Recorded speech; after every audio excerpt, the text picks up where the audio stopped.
Good morning, squad. Hey, Rocket John. Hey, Najlivik. Hey, Sahono. So we're on day 18 in this massive white void that is, excuse me, Thomas was alone. My understanding is this game is only about 4 hours long, so we might make the stream go a little longer today because I have the time, and just see if we can get through the whole thing. Hey, Kel Durin and MTV CDM and Swiss Cheese and Kavina and Splatty. Yeah, everybody's here today. I was looking at the week. I think on Wednesday at 8 p.m. I'm gonna play more of the game we played on Rhythm Cafe this past week. IA/VT, or as a lot of chat was calling it, Iowa and Vermont. And then I'm thinking Friday I might do a bullet journal stream, just because I need to lay out my 2018 bullet journal. And I haven't really done a creative stream for a while. Hey, Ferret Badger. These are the two great states. But for today, we're gonna play Thomas Was Alone, which my only understanding of the game is everybody is a square shaped thing, and it's a platformer. I know people talked about it, but I didn't really look at it at the time. Got it. I don't know if we bought this one on purpose or it came with like a bundle or something, but it's on my Wii U. I haven't played it. I have the Wii U set up. It's time to get through some of my Wii U backlog. So, forward.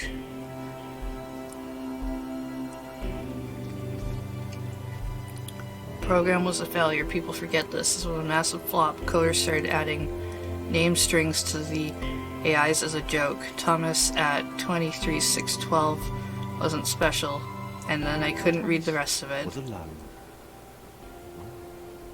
We first thought to have. Oh, that's quiet. I wonder if I can...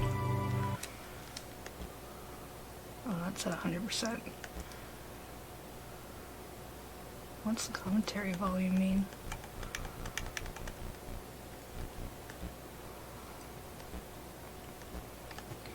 We move the music volume down a bit. Alone because that's emo, and emos would like it. Okay, no.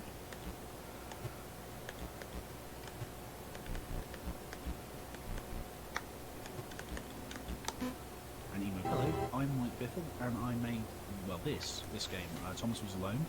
Thank you for buying a copy. That's very kind of you. Unless you pirated it, in which case, please go and buy a copy. It's in sales quite regularly, hopefully. It's weird speaking to you from the past. So, this is Thomas. He was named originally by the community. The game's name, Thomas Was Alone, was arrived upon by a friend of mine who sucked. Okay. Yeah, let's not do commentary for first playthrough, but that's really neat. I'm just going to... It's a neat way to do it, because it's essentially that track is playing the entire time. You just don't know it because the thing's turned down. If I'm gonna do... I turned up the game sound because I think the narration's too quiet. Which means I need to turn down the volume for some of these other things that are gonna go off. Okay. Now hopefully that worked, because occasionally I have this problem where I tell it the volume is gone and then it decides that that's not true.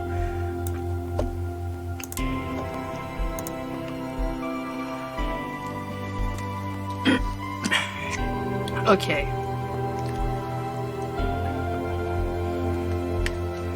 Alright. Moving.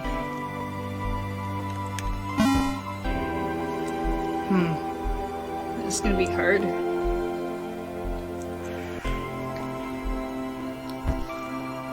I'm gonna turn the music volume down a little, just so I can turn it up for the voiceover volume, because that seems really quiet.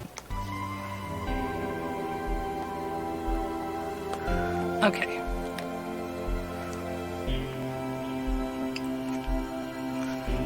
Boom, boom, boom.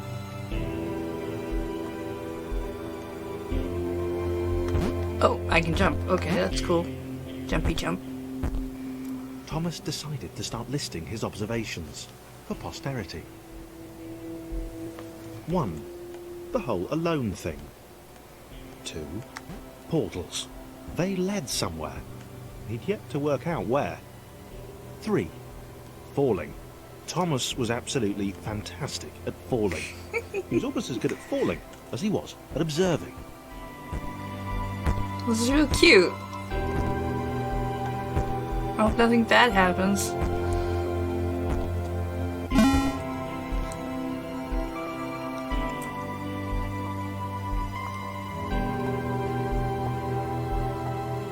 Okay, interesting.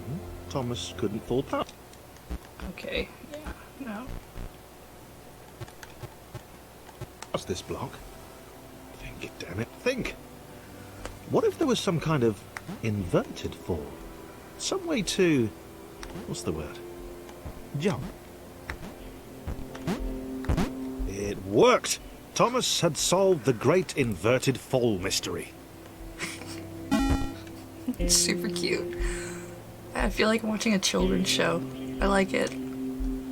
A big jump. But Thomas noted there was no real danger in missing it. The world didn't want him to fail here. It was pushing him, but gently.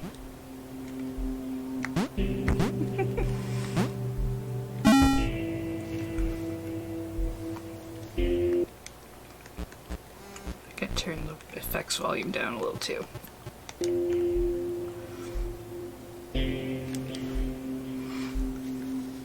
This all seemed a little dangerous. The world was not to be trusted. It was unstable, and it seemed to Thomas that it could let him down at any moment. He was What? starting to suspect it might even be doing so on purpose. Paranoia.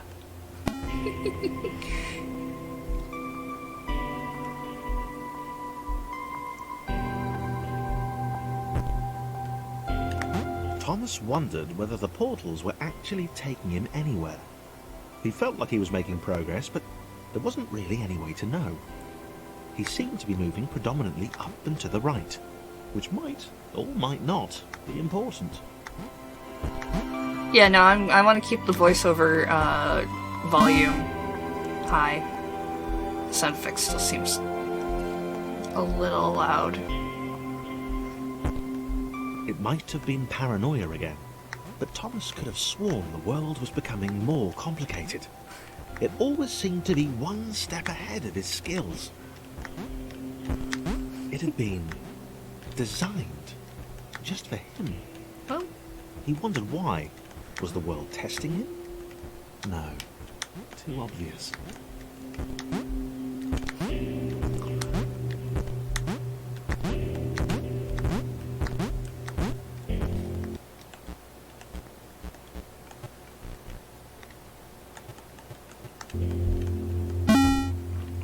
why does that one not go down?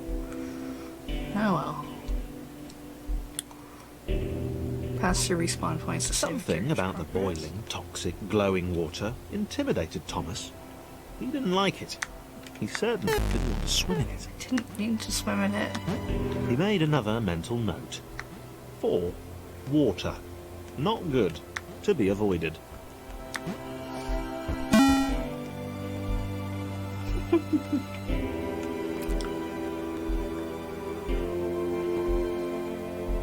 The loneliness was getting to Thomas.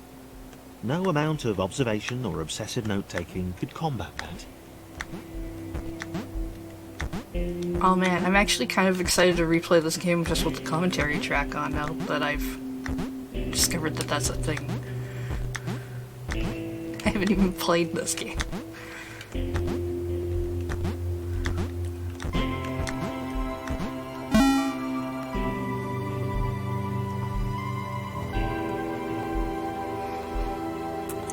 Thomas had a new theory. The world was training him. He could feel himself getting smarter. There was the mental list to consider. Over the minutes and seconds since his spontaneous generation, he'd become a pretty skilled jumper. He was evolving.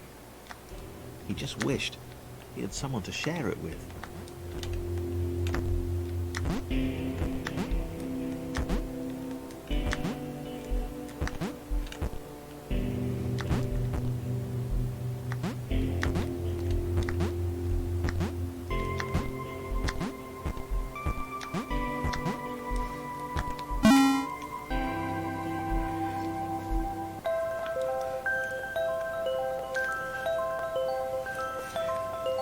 Submitted hundreds of bug reports. I told the idiot that would happen. Overlapping scripts, more than one. AI was bound to be spawned into an environment at some point. Turns out I missed the point. The lair changed everything. Chris took an immediate and deep dislike to the skinny red rectangle. Who the hell did this Thomas think he was?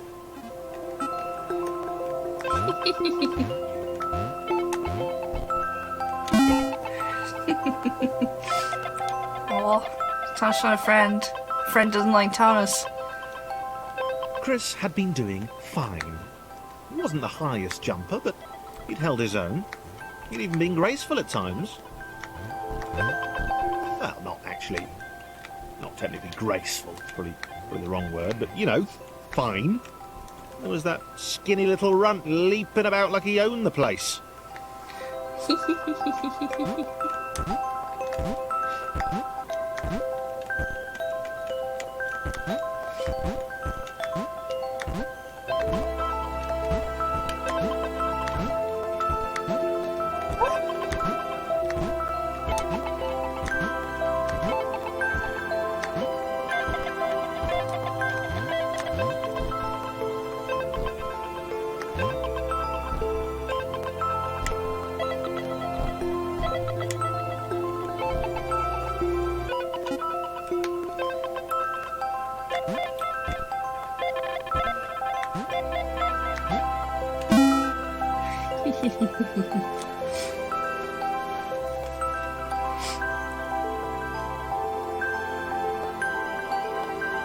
Okay, this was more like it.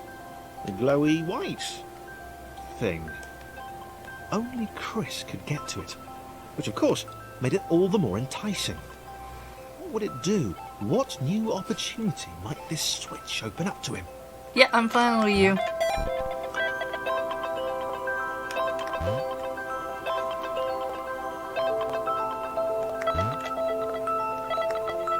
I can't jump with Chris on my head.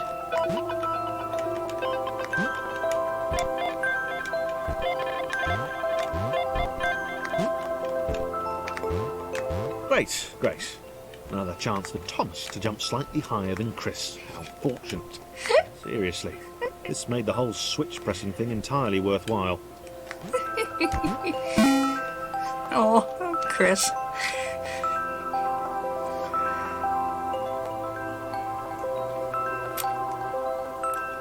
Was this good? Because on the surface, it did not seem good. Chris was pretty scared. Little Red seemed fine, happy to be on his merry little adventure. Chris couldn't shake the feeling that things had taken a significant turn for the worse since Thomas had joined him. Sure, he'd been able to piggyback his way to ever so slightly higher platforms, but where had that got him? Well, to ever so slightly higher platforms, which was sort of his point. Okay, I need Chris for that.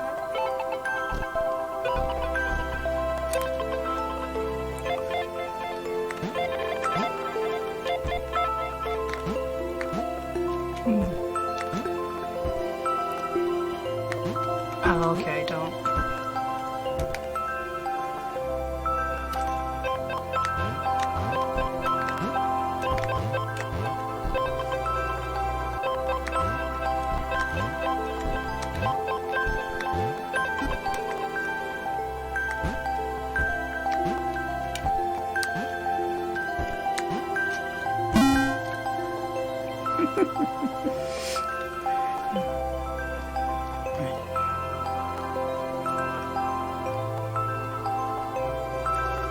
Chris stared at Thomas with pure hatred. He seemed so very happy at their situation. Friends together, a brave fellowship of quadrilaterals on a quest for greatness. That would be fine. But it was all the obvious observation that Thomas was doing which grated. Every time they saw something vaguely new, Chris would hear a satisfied little from the vaulting idiot.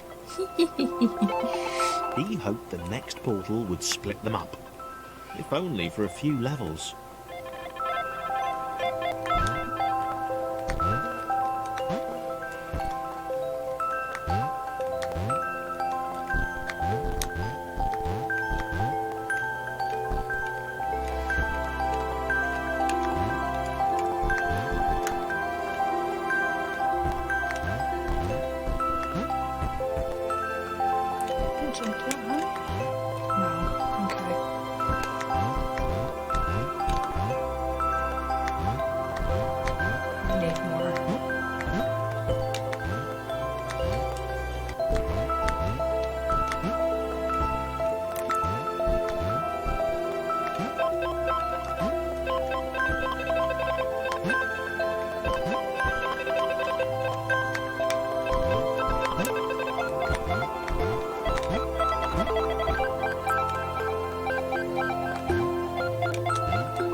John knew. He knew that this was his chance, a moment to shine. This was game day. John!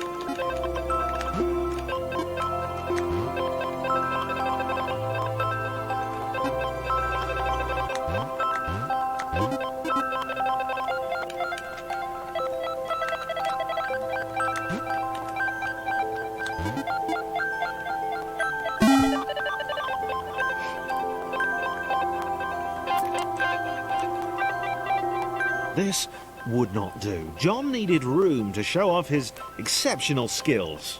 As it was, he was trapped on the wrong side of these little dot things. Where did they come from, anyway?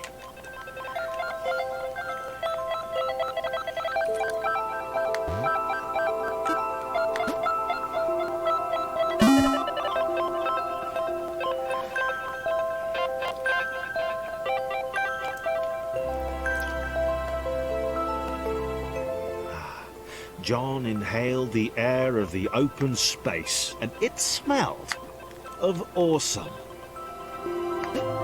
Time to flex those muscles, to put his training to use, time to show those little dots how it was done. Those little dots. John decided to press the switch, to let the little dots catch up with him.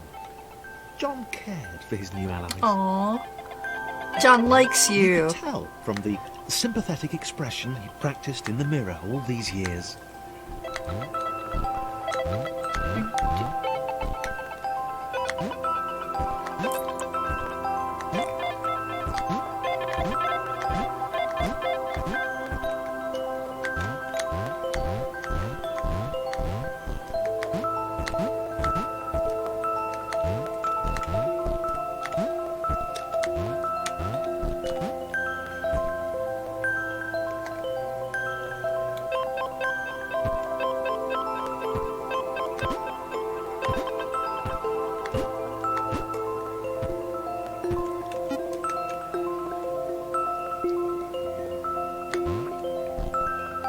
John is a ton marshmallow. John is great.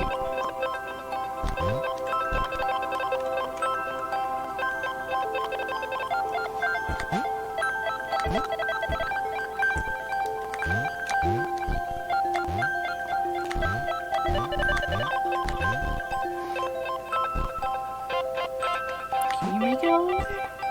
Or did you need... No, you need... You need his help.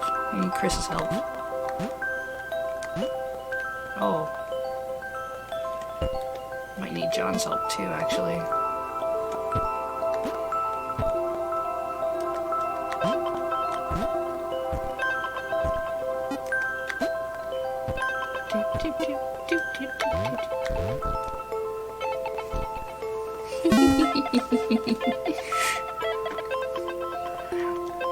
They're all so adorable.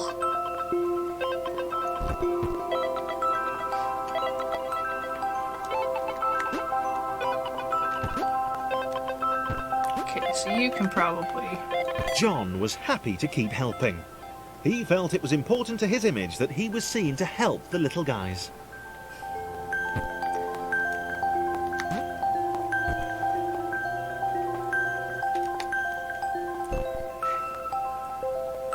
This is so cute.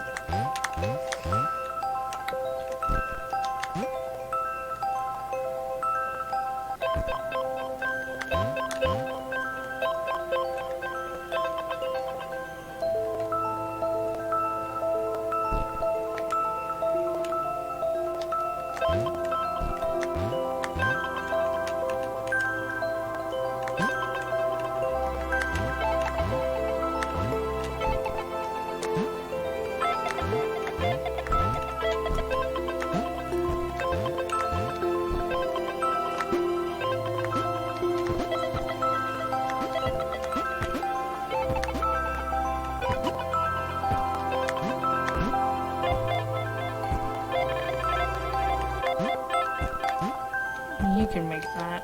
Can you make that? No.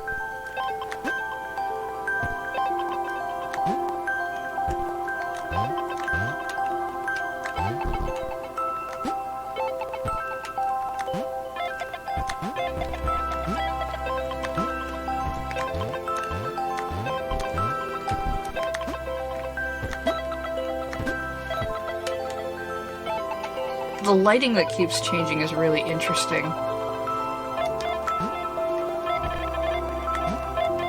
Oh, sorry. Sorry, Thomas, left you. Oh, wait, I actually need you back here too, don't I? Chris is not strong at the jumps. He needs to step up.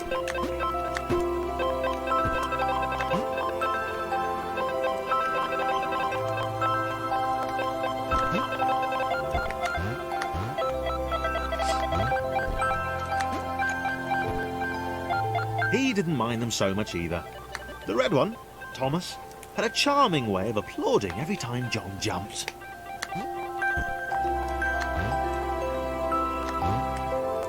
No!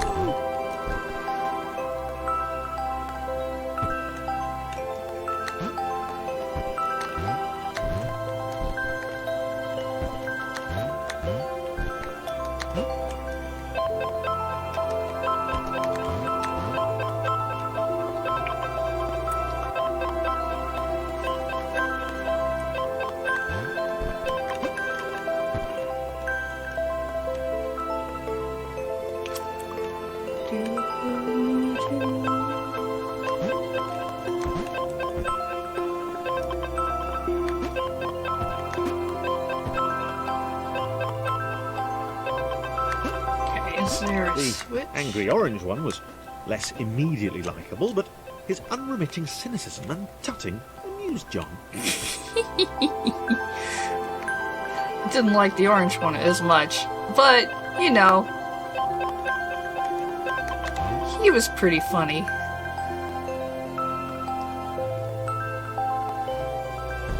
No!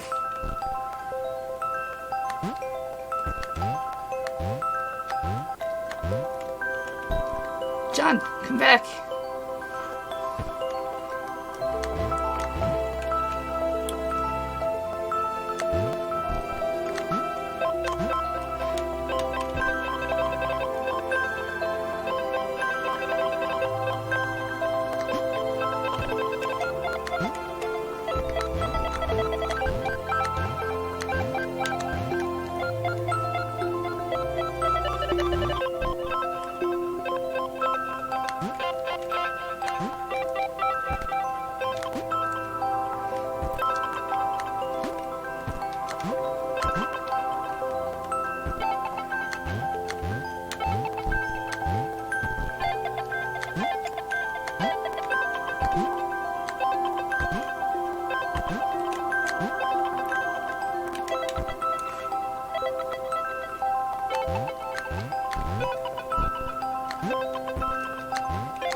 This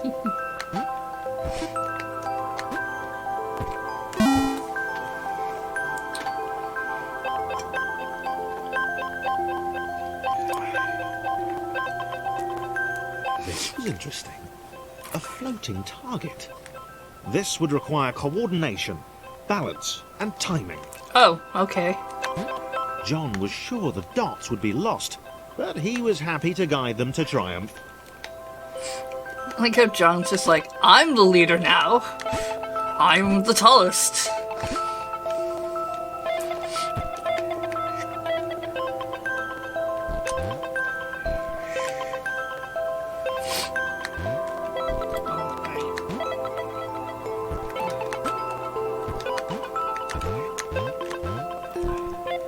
Maybe that's what the dots were for. They were there to extend John's reach, to make his performance even more impressive. John liked the thought. He decided to keep them. To keep them as pets? What? John, they're your friends, probably. Oops.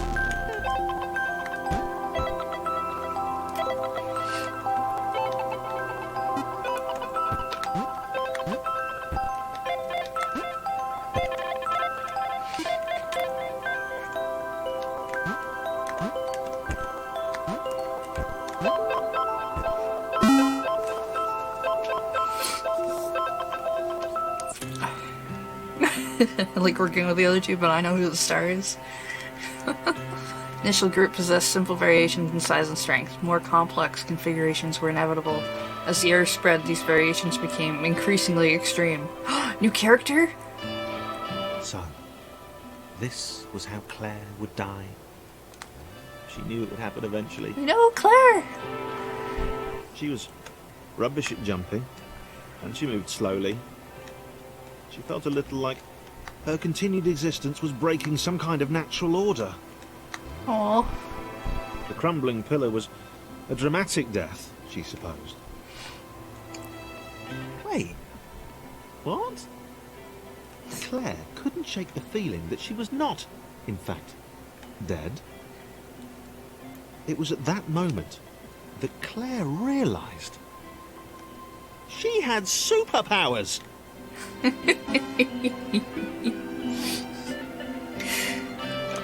Claire's good. She'd need a cape. There was no getting around that. You couldn't be a superhero without a cape. Claire didn't want confusion. If you saw a cape, that made matters clear. You knew what you were dealing with. Claire was all about communication. Claire's great. And, you know, floating in water, which was her superpower. No capes.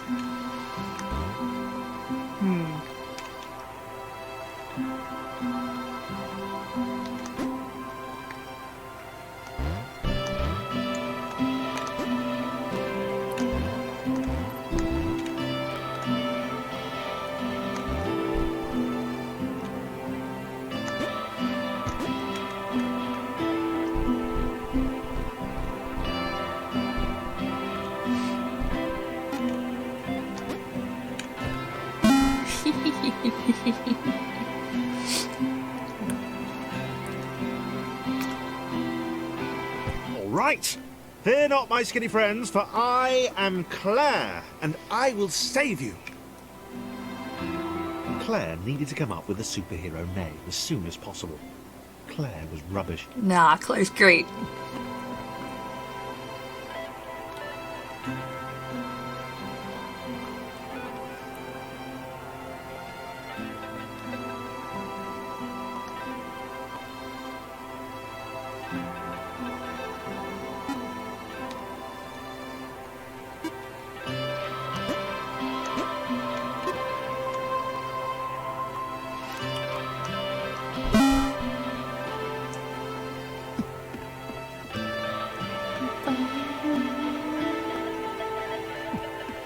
Claire arrived just in time, which was, of course, the perfect moment for superheroes to arrive.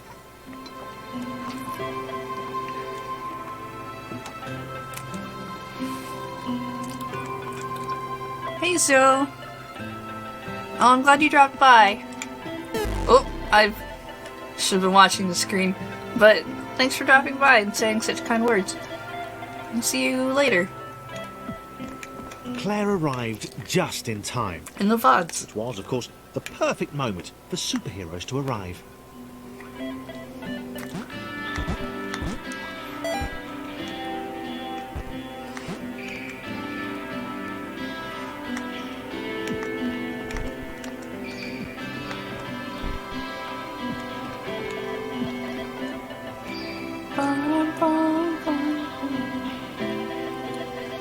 As the water began to rise, Claire vowed to save this little rectangle in as many restarts as it took.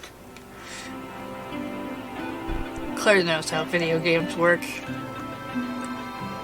Claire wondered if Thomas would make a good sidekick.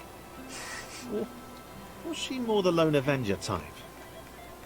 She'd like that. The sole hero in a world of rectangles and conveniently placed pools of toxic water.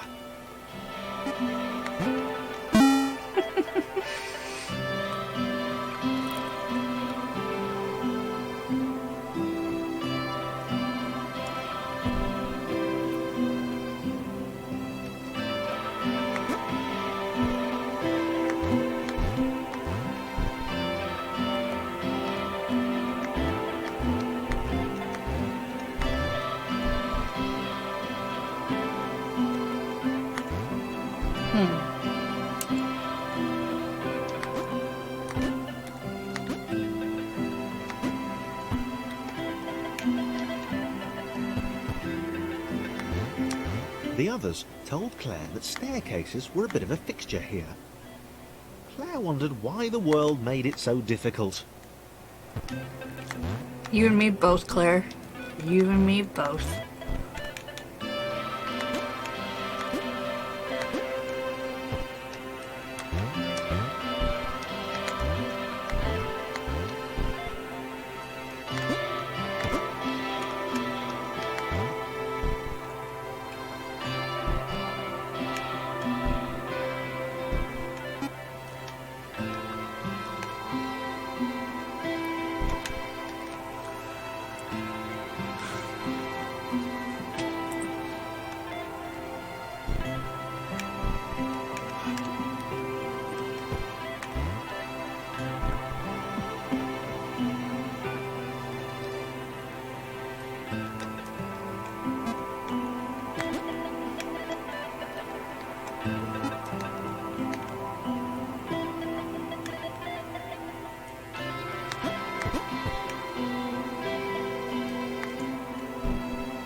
Probably needed a nemesis, a villain who would show their true colours at the worst possible moment, hurting all she held dear.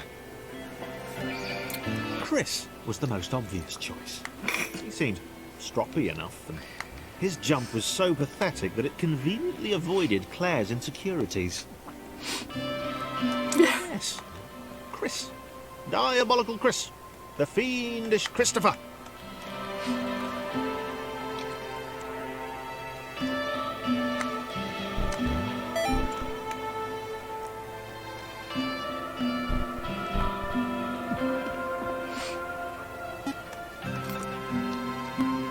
Hear that, Chris? You get to be a villain.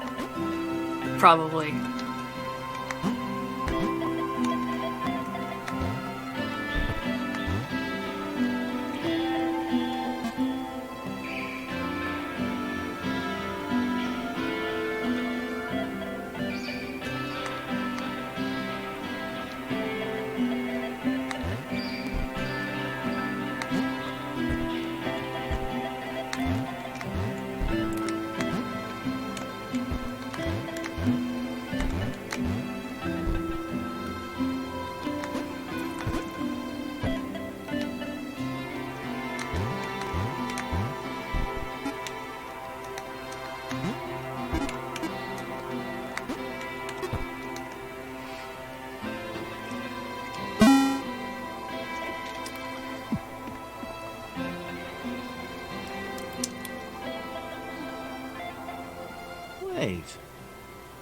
Chris gone?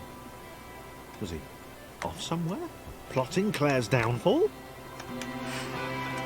Claire was honest, and she had to be because she was a superhero. This was a troubling turn of events. Still, there were reasonably sized bodies of water to cross.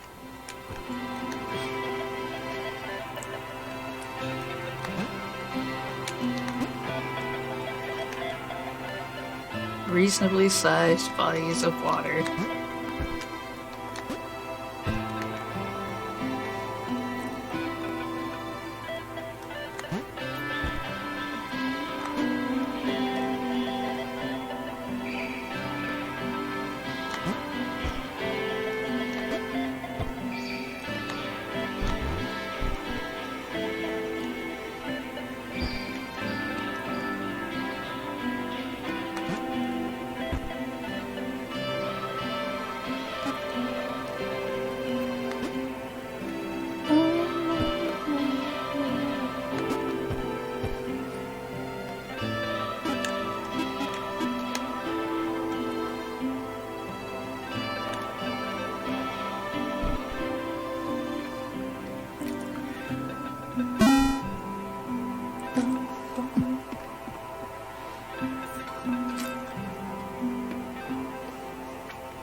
Moving platforms over water, eh?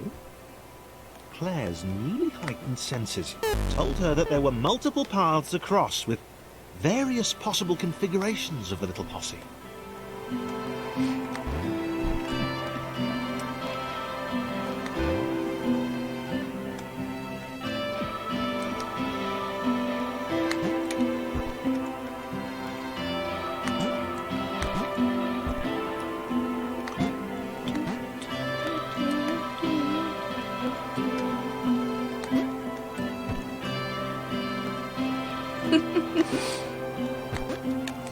No!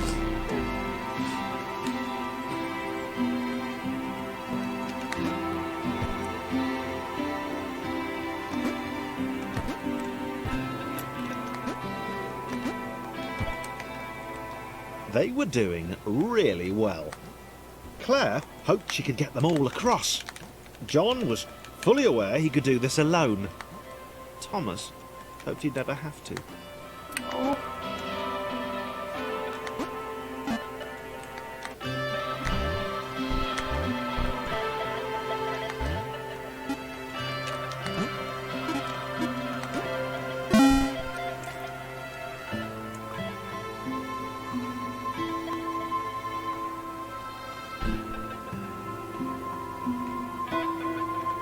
There are spikes now. I don't like that. Claire was alone, which was odd, because she wasn't meant to be alone. She needed to be where there were rectangles to save. Being the only superhero in a given space kind of defeats the object. Spikes? It was new. Claire avoided them. She decided they were most likely her kryptonite. Not the rubbish red kryptonite either, the proper radioactive green stuff. But I'm bad at jumping. Yeah.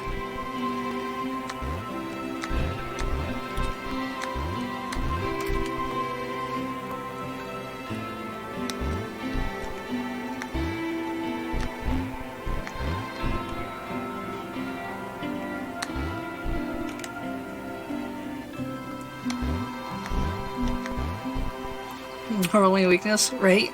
Isn't it just kind of like, oh no, my only weakness, being spiked to death.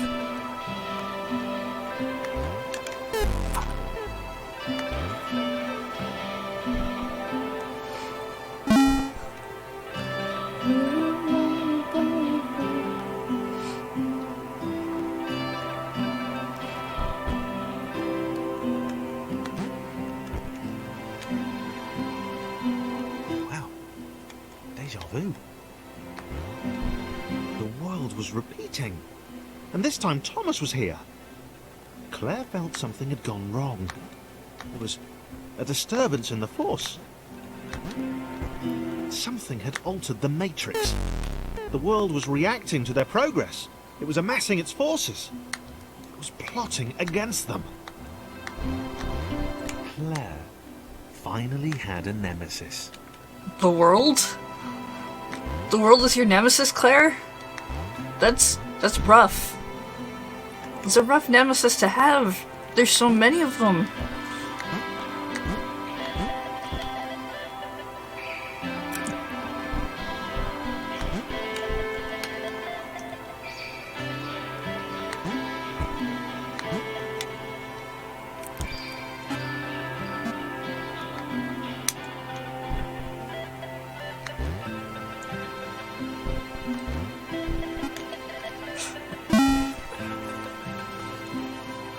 The world is not to be trusted after all. Oh, there's some switches in this one. I built projects in the system. When overlaps occurred, the world generated a splinter to remove the unwanted additionals. It's like a white blood cell. It investigates, it captures, and it removes from play.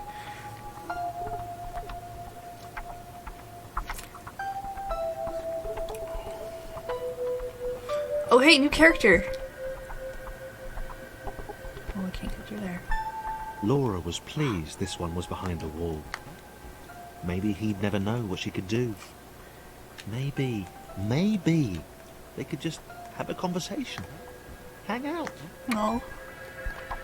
As long as he didn't find out what she could do. Which would never happen so long as they stayed separate. What can you do, Laura? I wanna know. Does it touch switches? You're real good at that.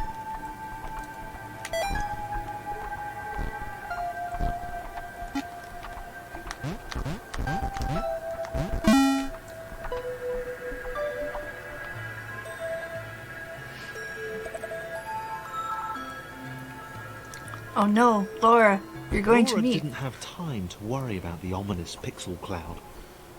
It had been following her for some time, and it had kept itself to itself until now. More important was the little orange thing, which was looking at her in a way that she kind of, well, liked. Aw.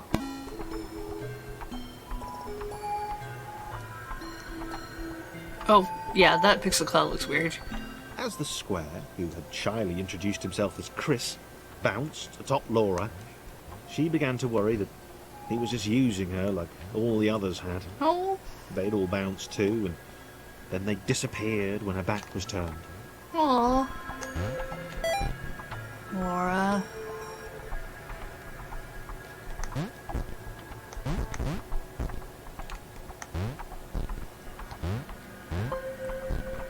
Only the ominous pixel cloud ever remains, looking a little bigger and a little less hungry with every disappearing friend. Oh no. Is it eating the pixel friends? Oh.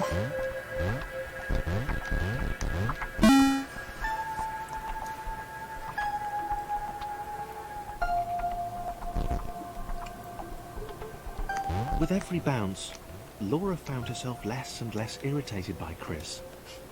She started to miss him when he wasn't there, on another platform or something.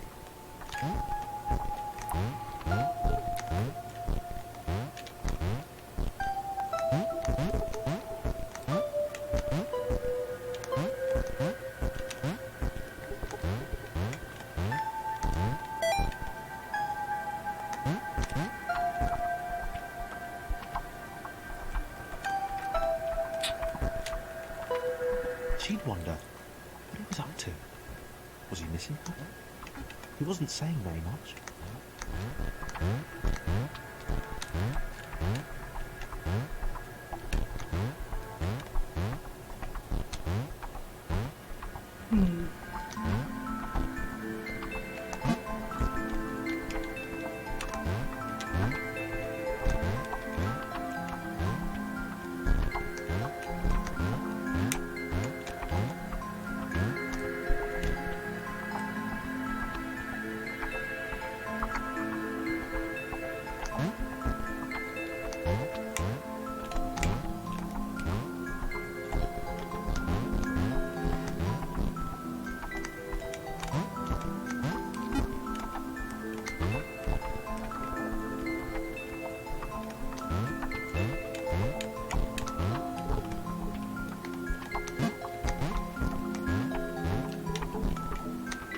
Oops. Nope. Nope. Ah. Hey, Ferret Badger 84, thanks for the subscription. Platformer got platformery.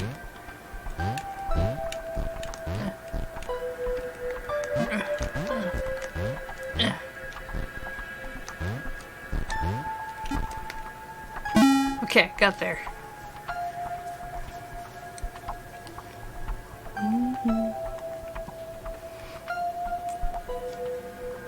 Alex Spikes. Chris was in love. Oh, She was perfect. He had to tell her so. At some point, he would definitely tell her. Probably best to wait for a moment the large, ominous pixel cloud wasn't about, though. no. Yeah, probably best to wait. No. Oh, okay. I need you for this. Yeah, I should have seen that coming.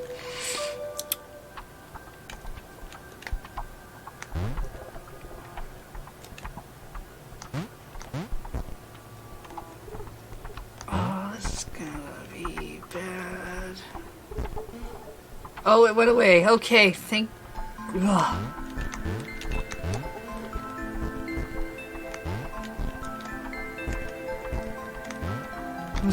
This is where one of them gets eaten. I like her. I'll tell her later. Maybe when that thing goes away. Oh, look, got eaten. That's generally how that storyline goes.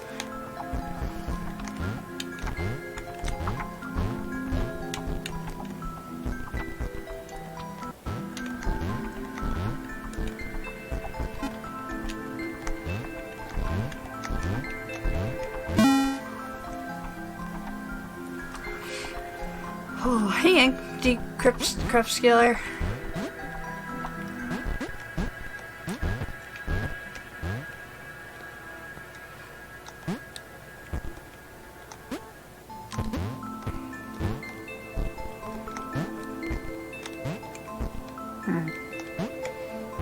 Okay.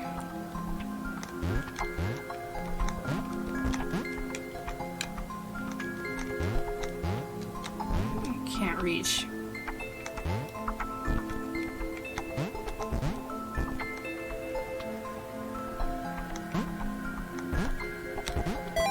Oh, right. Chris was massively disappointed to run into the gang again.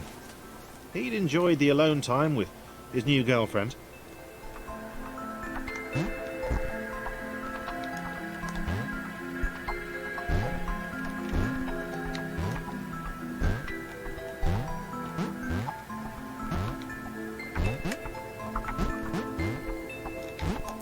Yeah, go up here.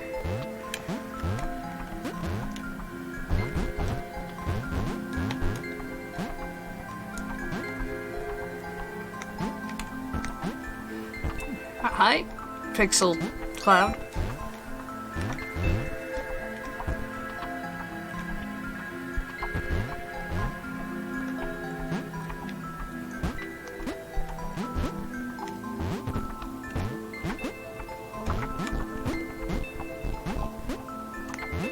Aha. Was it too early to refer to Laura as his girlfriend? Yes. Only if I say it out loud, he told himself. He didn't want to scare her off.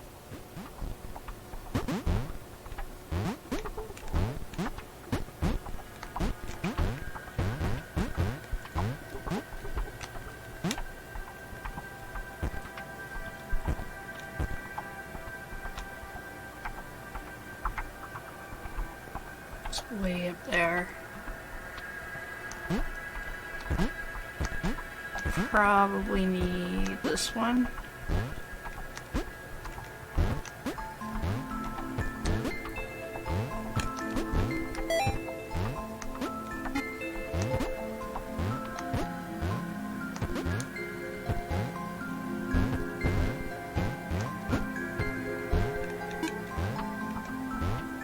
Thing keeps moving around the level and it's real creepy.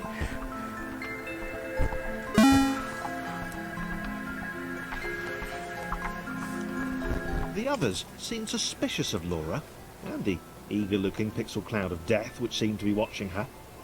Sure, they'd use her inherent bounciness to reach slightly higher jump points, but they wouldn't strike up a conversation with her. Chris found them rude. Alright. Rude? And always there.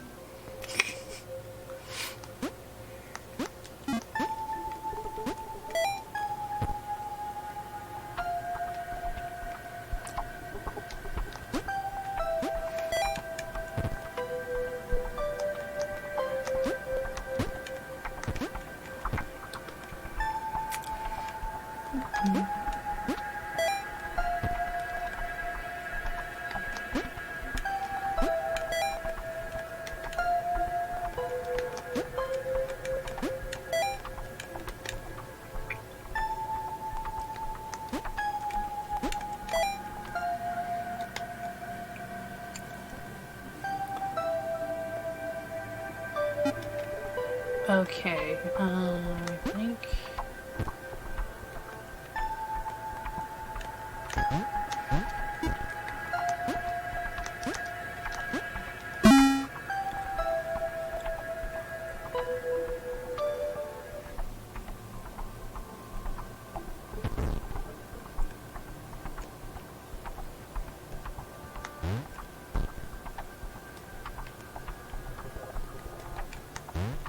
The others wouldn't drop it.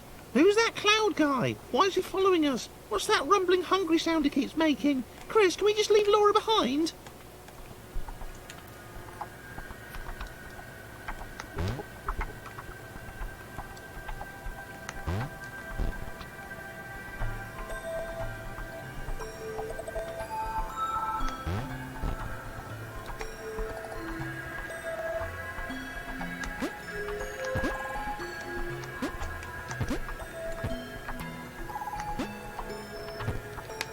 Do, do, do.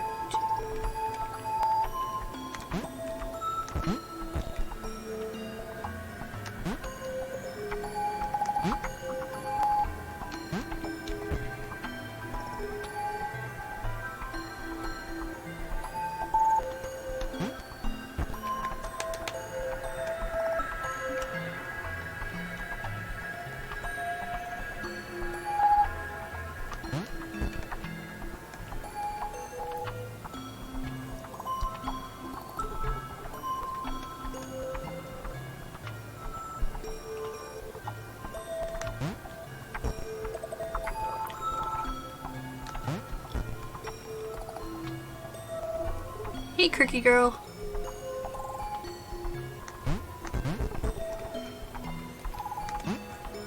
Rude.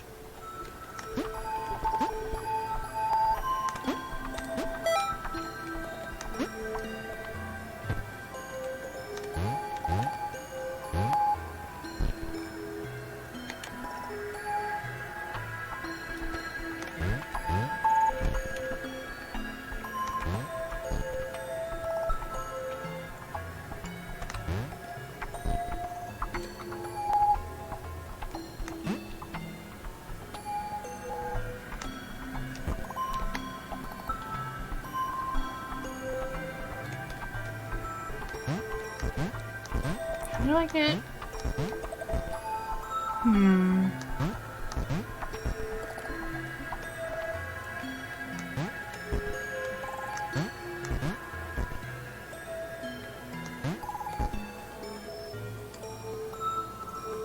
Oh.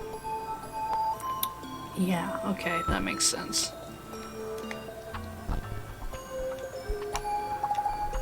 I've not played this before. I mean, it's just standard platforming. I need...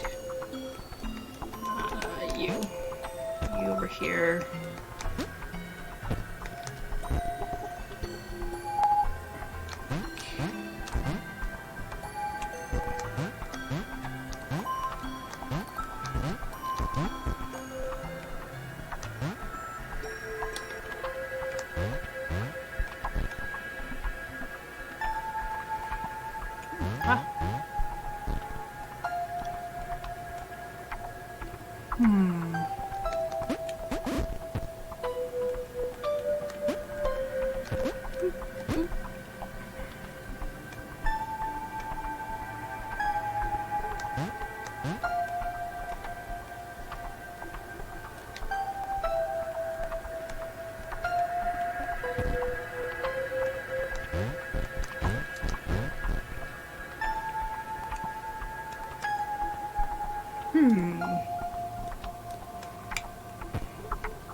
How do I...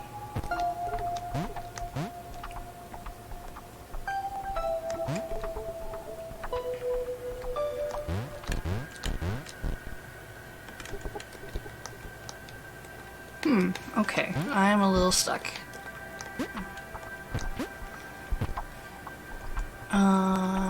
If I do this...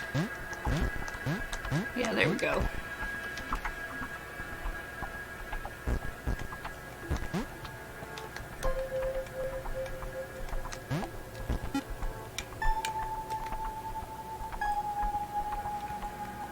Okay, need for you to go this way.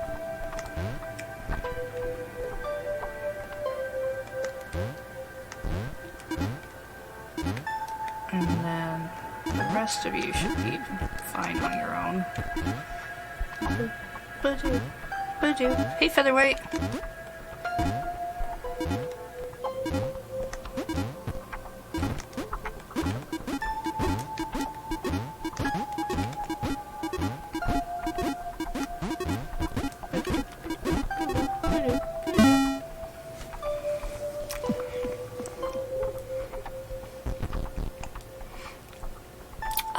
So Claire's the blue one, Thomas is the red one, and the orange square one is Chris. Then the yellow one is John, pink one is Laura.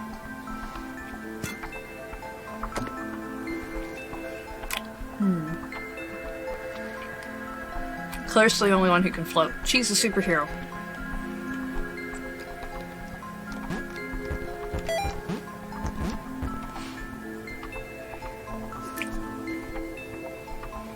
Bum.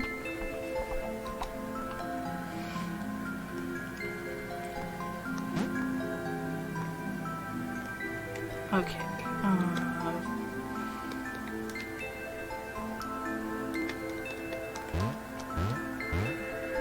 Laura liked her new gang.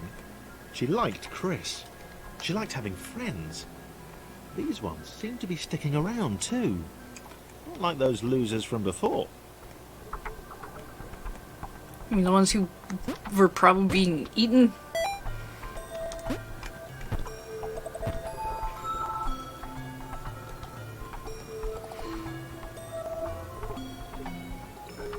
Okay.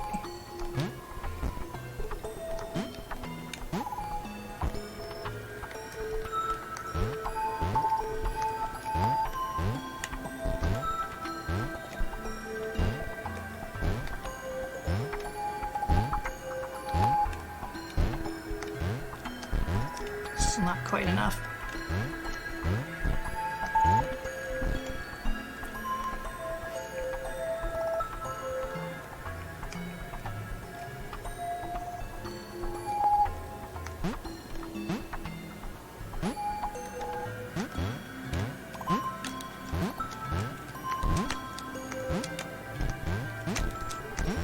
Oh, I can't jump off of him like that. Okay, bum,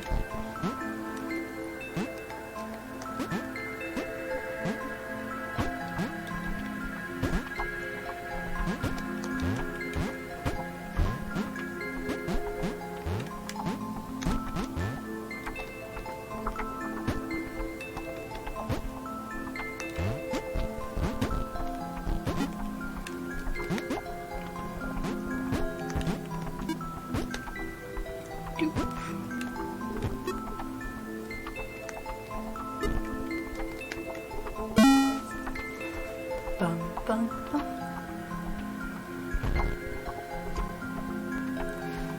Alright,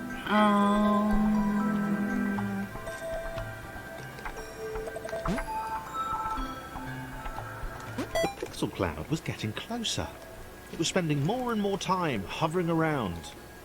Laura could tell it was making the others uncomfortable.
Bum, bum, bum, bum, bum, bum, bum.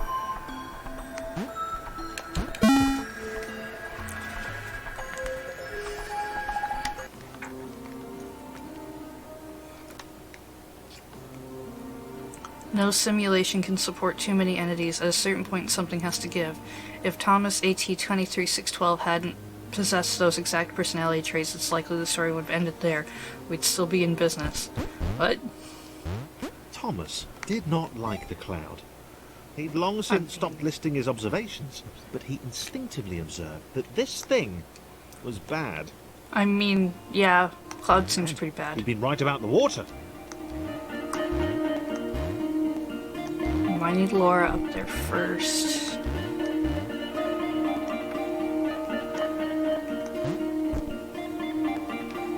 Bring you a little closer. No, need.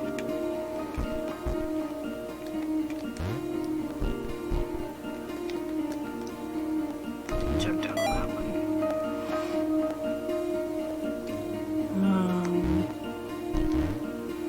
How big are you, Claire? And you're the same size as, well, same height as John.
Nash Livik, hey, thanks for subscribing.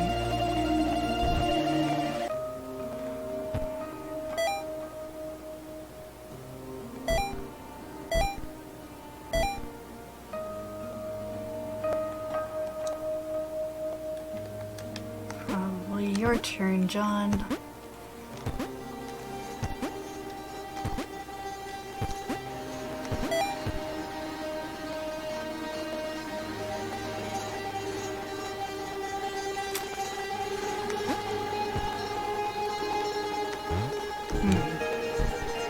Well, if we put you in the hole.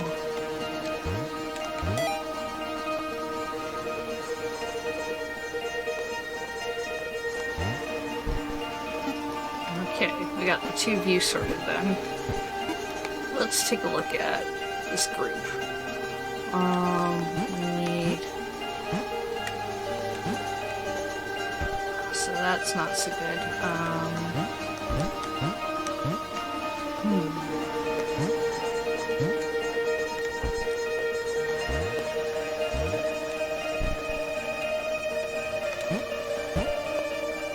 can't jump that high.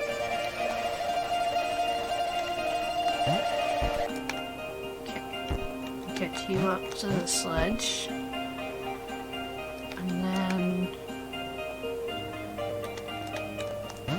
to here.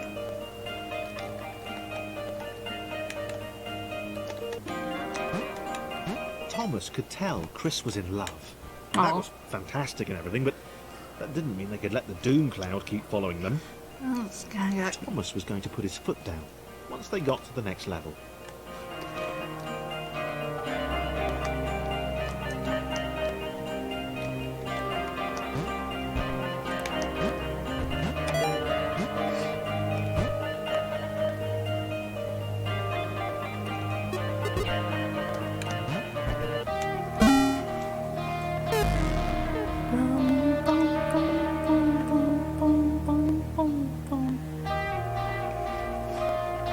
Chris missed Thomas. Wow. Did not see that coming. He felt a little guilty too. Without his love for Laura and subsequent reunion with the guys, Thomas would probably still be with them. No. Alright.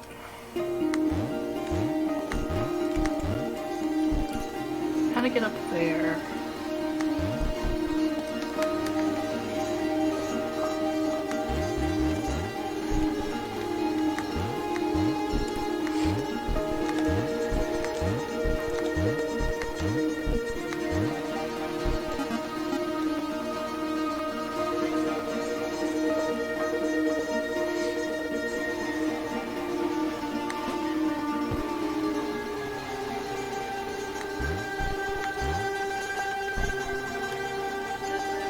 Actually...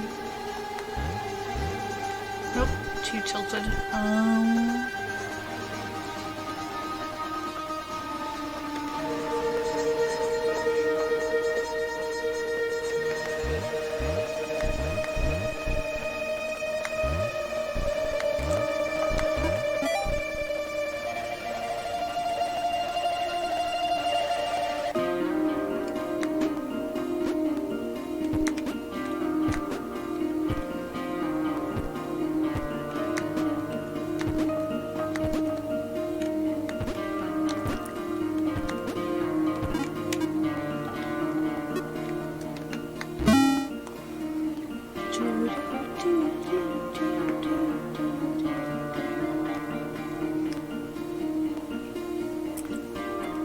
There's Chris, falling. Chris wondered if Thomas was still alive somewhere. Yeah, we're all wondering that.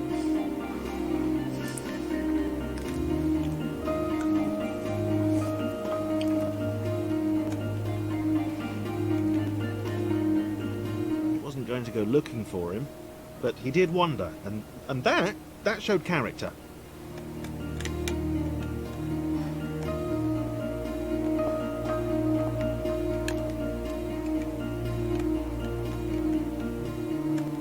Probably.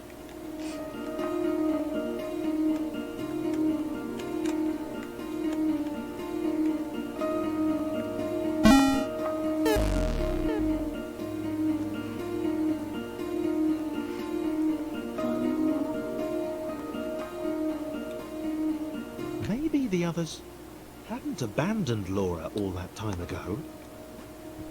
It had begun to dawn on her that she might not be the tragic victim she'd always assumed.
What?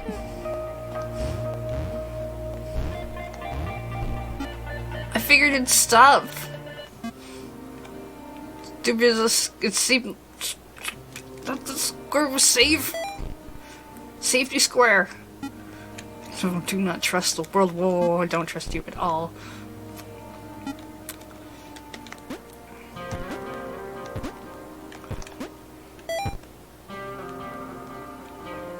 No! Ah! Everything is dangerous.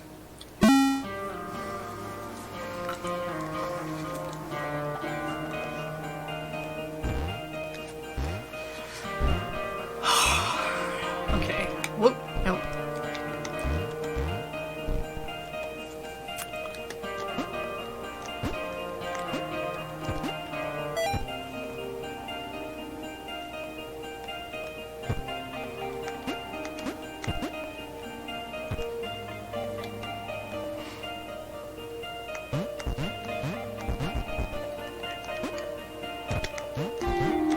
Laura had been the bait.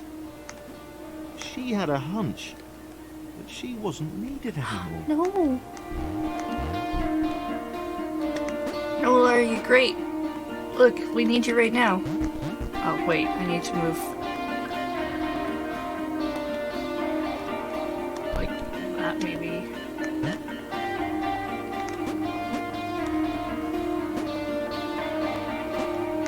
Need that extra step. Okay.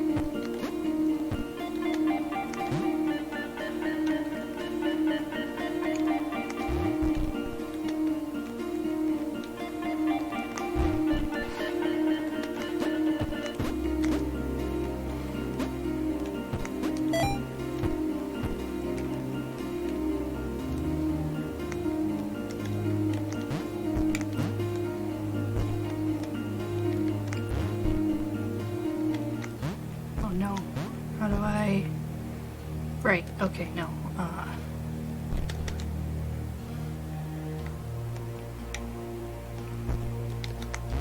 Get you into the water.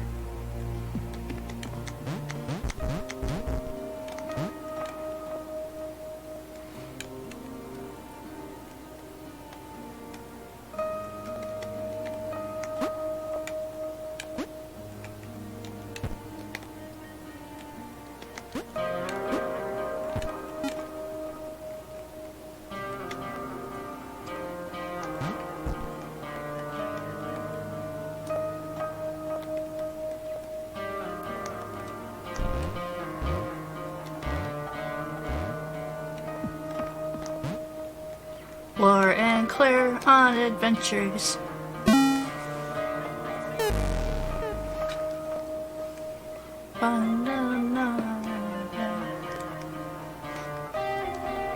Superhero duo. John looked at Claire. It was just them now. She muttered something under her breath about a vow of vengeance. He didn't see the point. Fighting that thing seemed to be a pretty futile idea.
Oh, hello. Is that moving? That thing is moving. Here. If they're supposed to be spikes that go through the bottom. Ah! Should have seen that coming.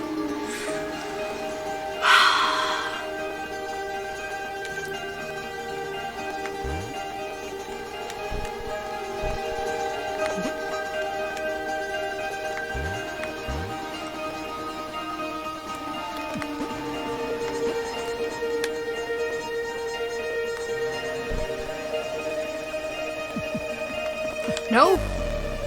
Too much buoyancy.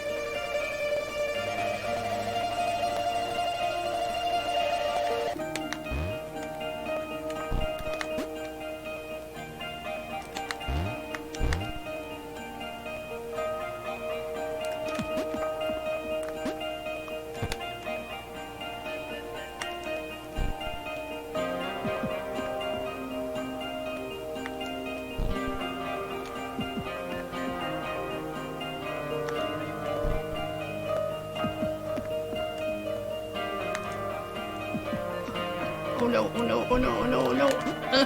Ah!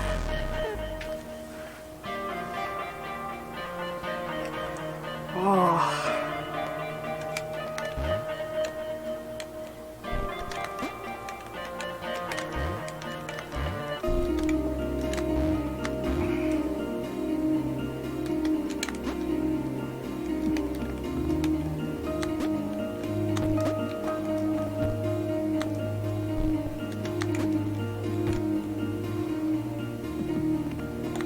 Ah, oh, okay, okay, okay.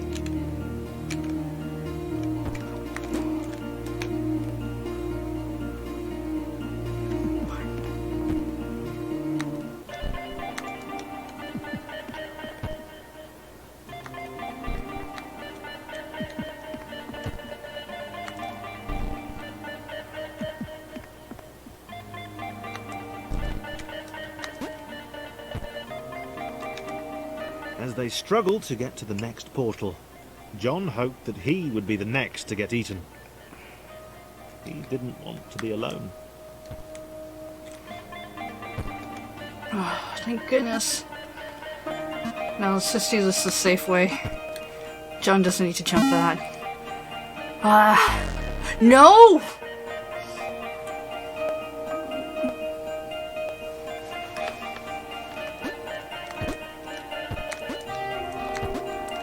For the first time in a while, John didn't have an audience.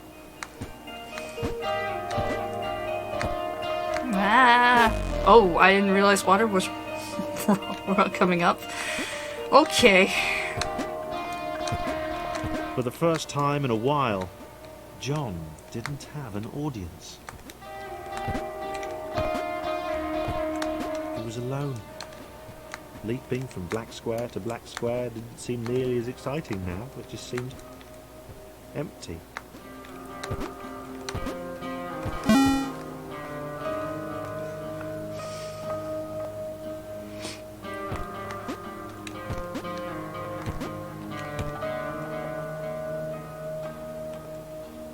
Oh, bye.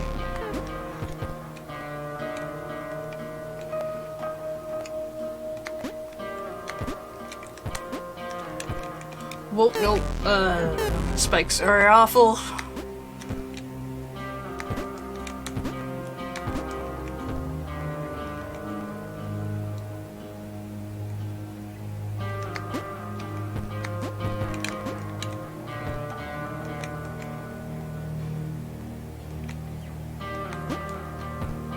John No, felt no. Oh, he knew safe. he'd never escape. He knew it was waiting for him. He decided to jump the massive scary gaps. For old time's sake. Oh, John.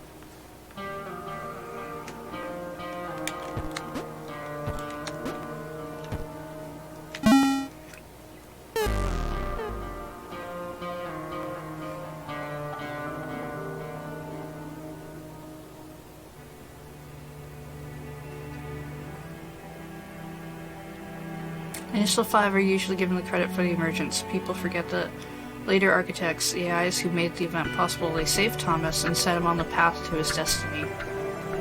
Wait, is Thomas still alive? This doesn't look like Thomas. Who dis? James had always been different. And not different in that kooky, OMG, you've totally got to meet my mate James, he's literally insane kind of way. Oh no, they put James in a game? Well... Ah.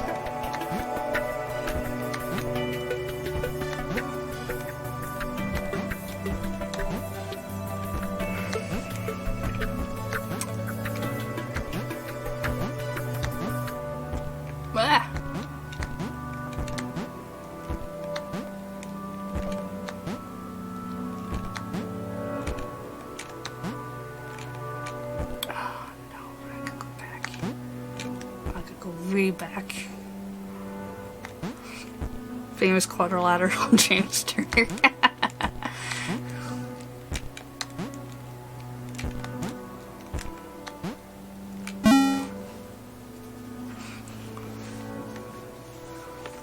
He'd not seen anyone else in a long time.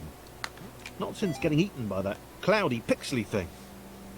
He turned up here in some kind of cage. Oh wait, you were eaten? That means everyone's okay. Probably.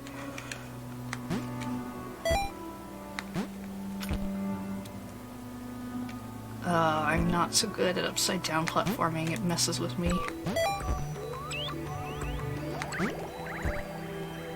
Goodbye! I guess I have to do that over. He'd gotten out. He'd not seen anyone else in a long time. Not since getting eaten by that cloudy, pixely thing. He turned up here in some kind of cage.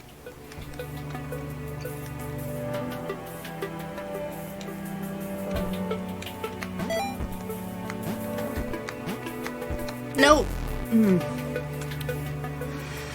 He'd not seen anyone else in a long time.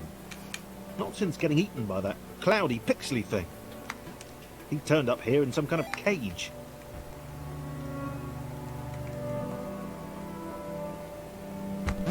Yes, I have to... Nope, nope, nope. He'd gotten out. That didn't work. It'd taken a long time. I'm not gonna sit upside down. He'd not seen anyone else in a long time. Not since getting eaten by that cloudy, pixely thing. He turned up here in some kind of cage. Okay. Okay.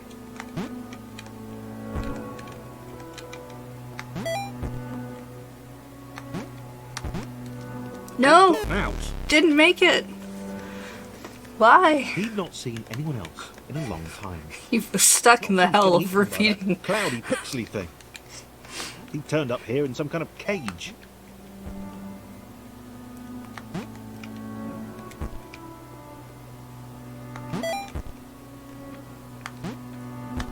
Nope. He'd not seen anyone else in a long time. Not since getting eaten by that cloudy, pixely thing. He turned up here in some kind of cage. Cage of Groundhog Day.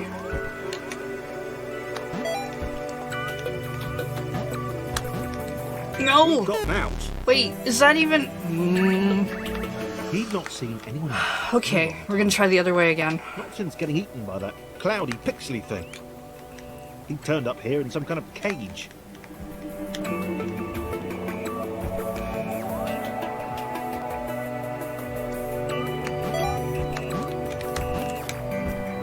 Ha! He'd gotten out. It'd taken a long time. Yeah. Yes, it did.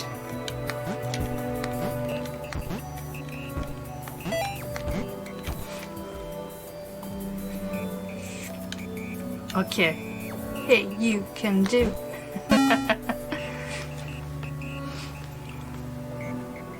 Wait, does the moving platform come back? Because I don't think it does. James liked being alone. No one to insult him or question his unique disregard for Newtonian laws. Okay. Hey, Jimmy, where are you going? Up?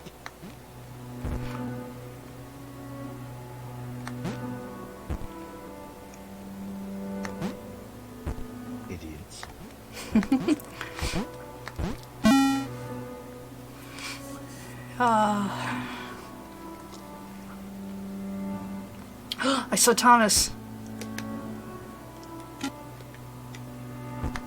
Thomas got an easy job. Stay right there.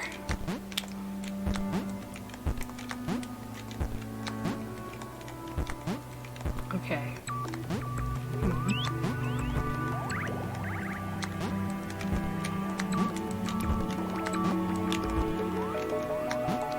No. Yeah.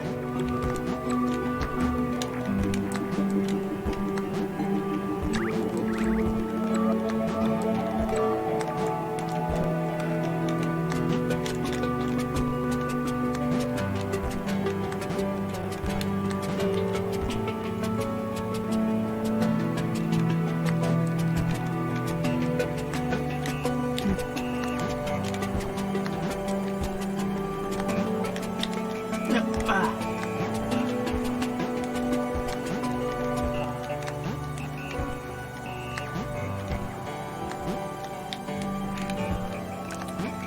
Okay. I can do this. Hey, Fickle Muse. Boom, boom, boom.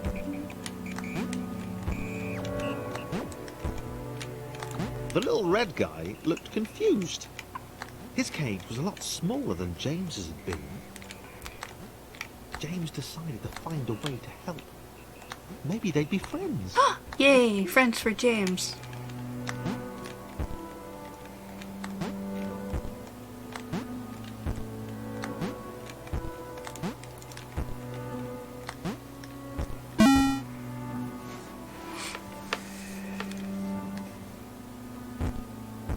Thomas had no idea why he was here. One minute he was with his friends, the next he was being freed from a cage by a green guy with a nervous laugh. He knew he had to get back to them.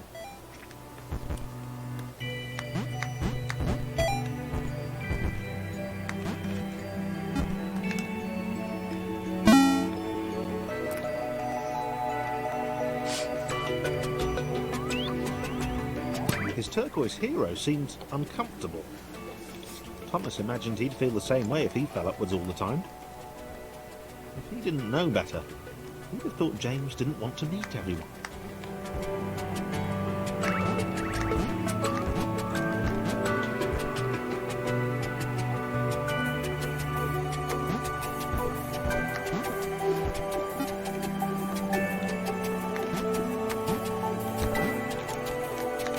No.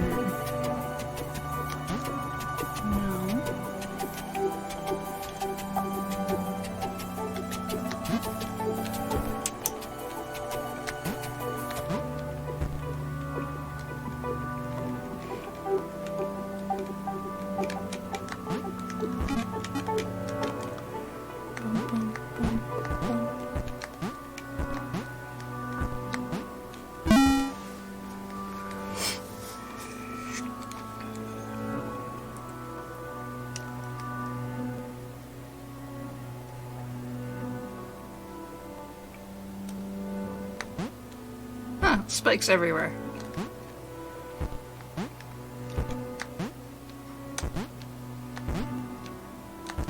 This was working. James and Thomas, working together, could get anywhere. James didn't seem to understand the immense ability he possessed.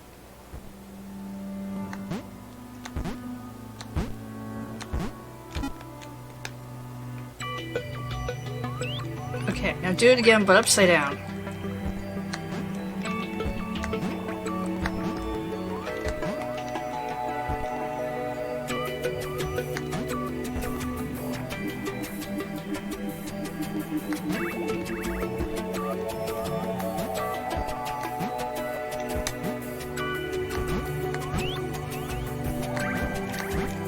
Thomas wondered why the cloud thing had brought them both here.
James grudgingly helped Thomas to each portal.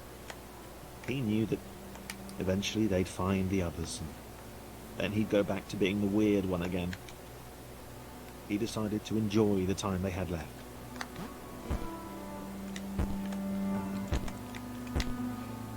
It's over here. That one. Okay.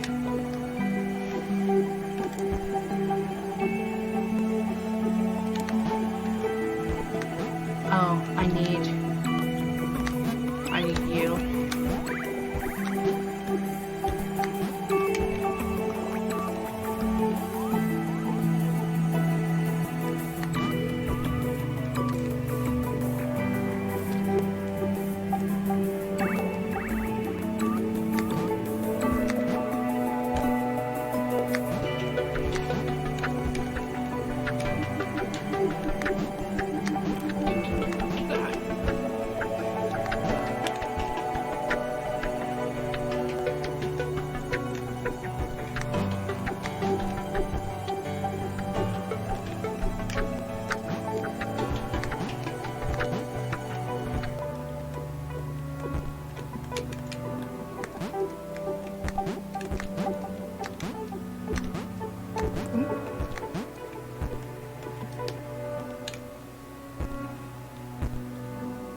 Okay.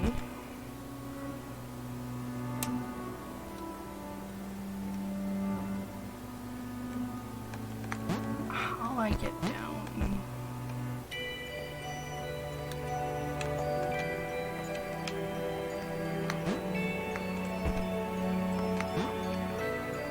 Or I guess up.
Clever.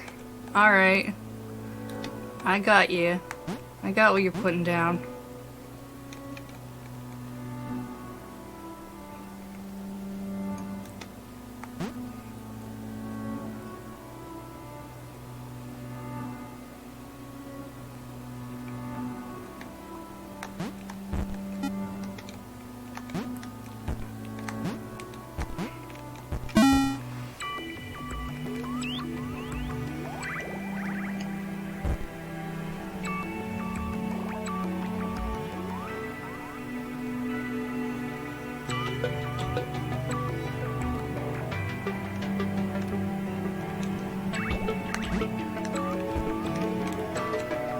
Why did Thomas even want to spend time with James?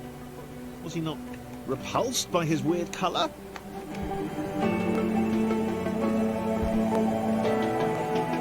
Did he not care about his inversions? Ah!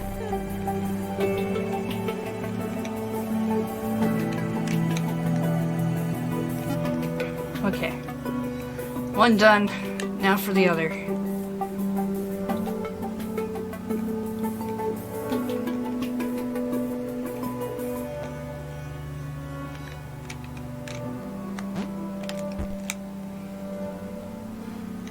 Don't touch the pokey bits and everything will be fine.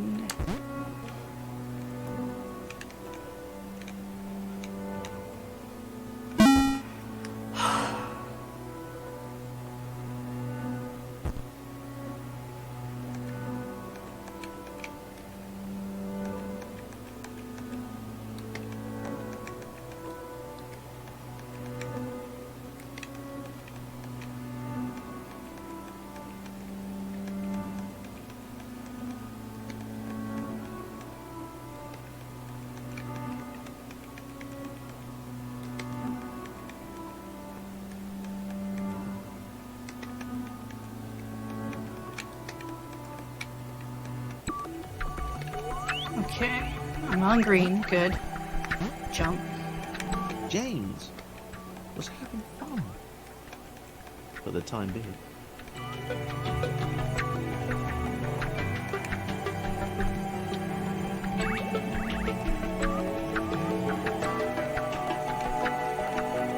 What an amazing mechanic to put in the game.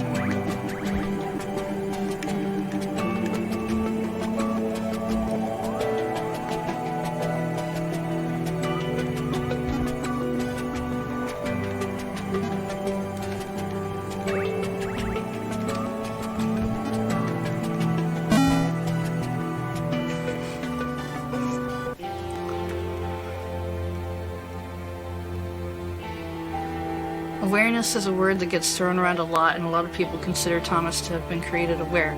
Looking back at the logs, it seems that awareness only happens somewhere around the network connection spike. Double jump as Sarah. Sarah leaned her wizened head back and laughed. Ha ha ha ha ha ha!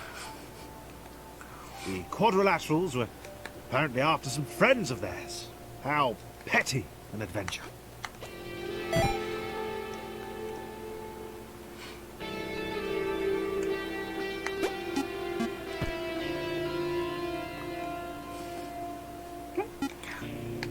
Well, Sarah's good too.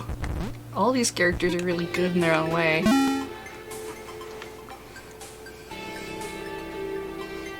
She spoke in terms she could only hope they might understand, of the fountain of wisdom, channel through which all data flowed.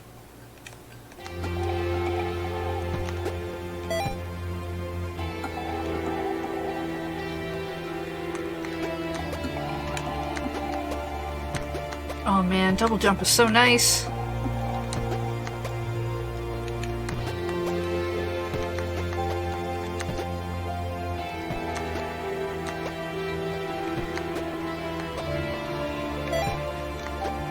Oh, I see. The beam of light is telling me where they are.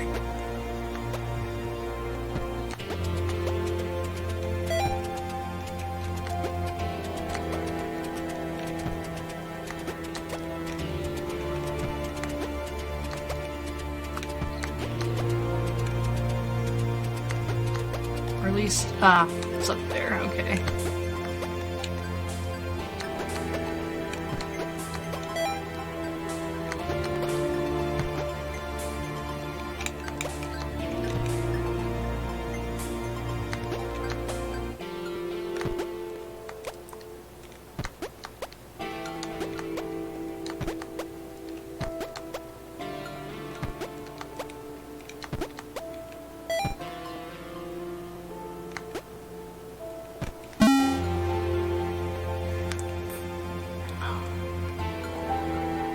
Sarah could leap in the very air itself. She was like an eagle, or a flea. Or more like an eagle. She had vowed long ago she would know this world. She would know what this world was.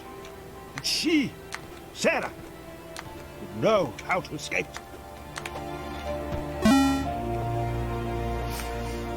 A Fleagle. The Red One, who spoke wisely for a lesser, offered Sarah their help, so long as she then helped them save their friends. He said that he too had wondered at the secrets of this world and would quite like a go on the wisdom fountain, if that was okay. Sarah marvelled at his foolishness, but accepted his help.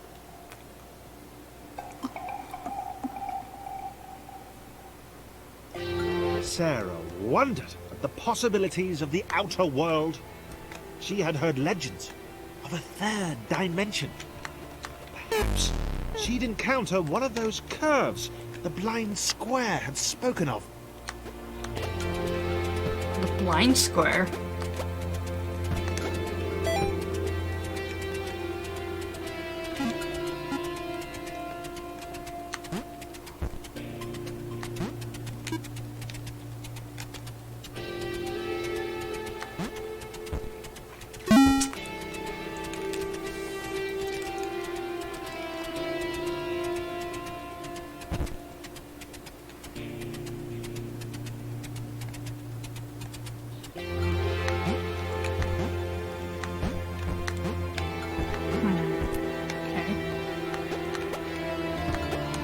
A single jump each?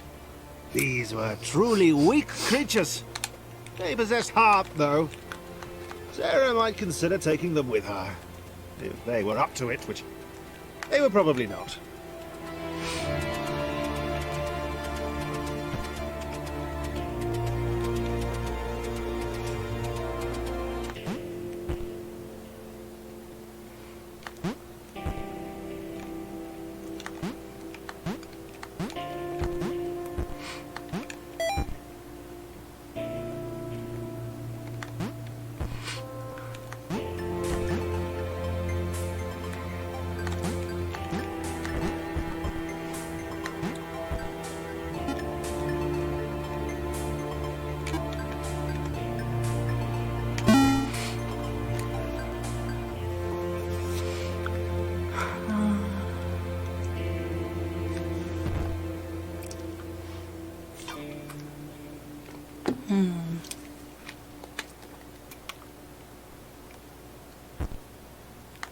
They were close.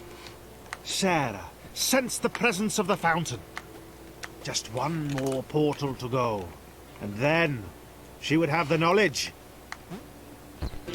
And then escape. Oops.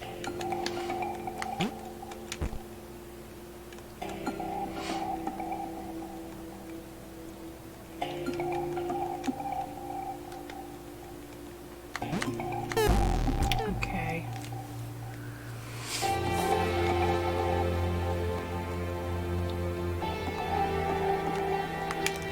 Nope, okay. Alright. Aha.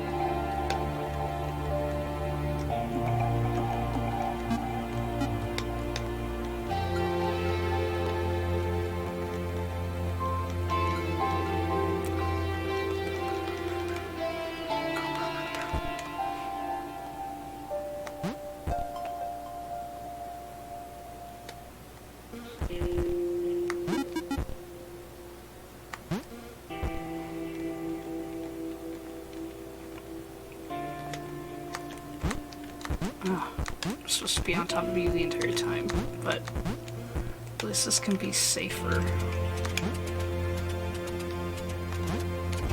Oops. Come on.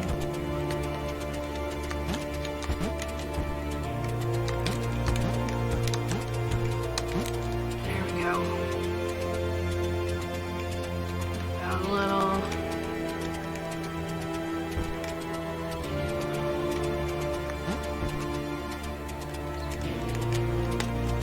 There we go. Hey Ben! This game's awesome. Thomas I looked played it at the sooner. glowing beam. That list he'd been writing seemed pretty petty now. This? Well, this was all knowledge. All of it. Right in front of him. He was sorry Sarah couldn't step into it too. He could tell she felt the same way. From the shouting. And screaming.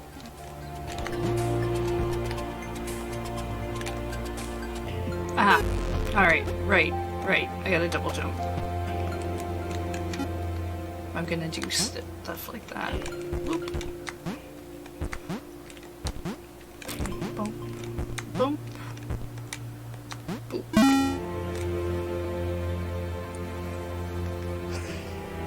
Thomas was Oh, connected to the internet for 12 seconds, and he had seen everything.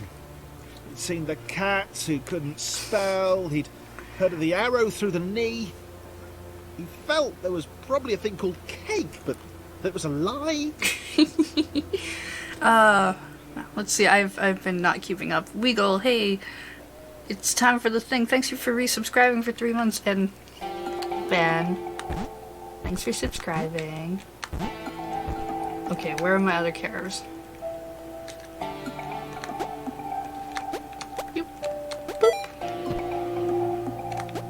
God, I love Sarah. I miss Claire, though. I want Claire to come back.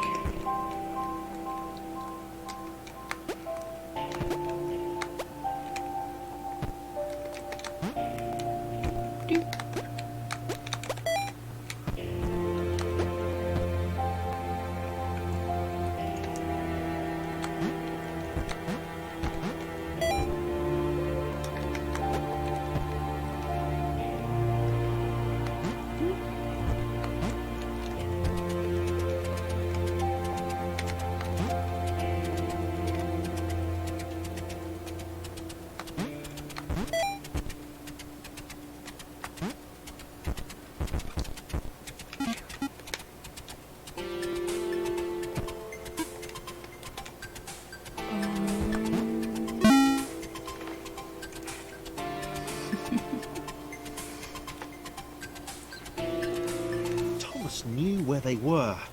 He knew what they had to do. He hoped the others would understand. They were just beyond the next portal. Everything's getting cozy.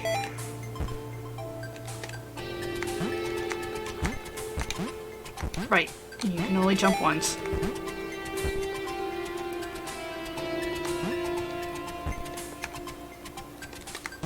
Lift.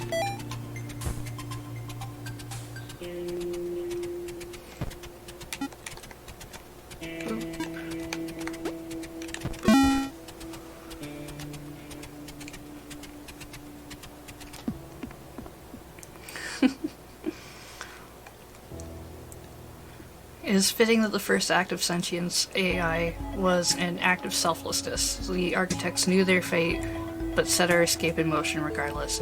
Laura's back! And John!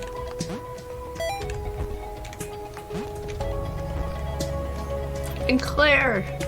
Thomas knew they couldn't escape. So happy to see Claire. They'd been trapped permanently from the moment the clouds ate them. He explained this to the others. It was impossible to gauge their reaction. After all, they were just rectangles.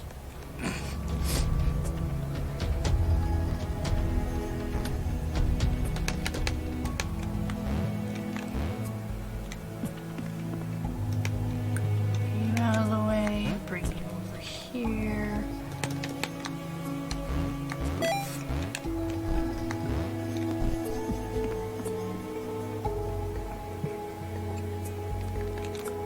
Come on, John.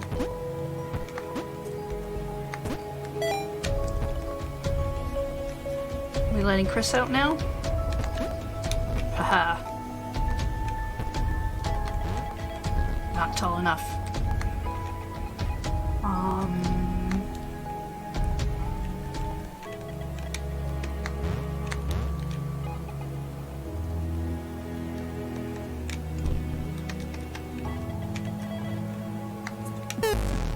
Right.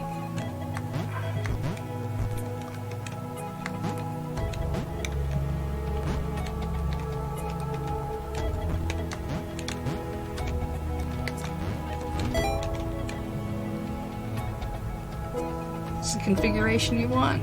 Alright.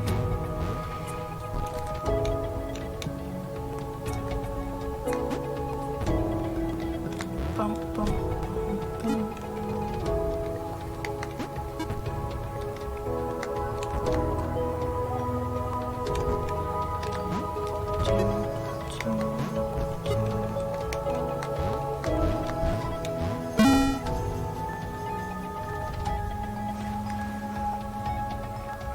Sarah was deflated. Aw. She'd not even got close to the fountain.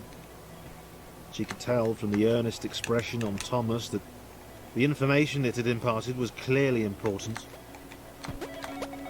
Sarah knew her destiny was now to support him. It's okay, Sarah. You get your chance at that fountain one day. Okay.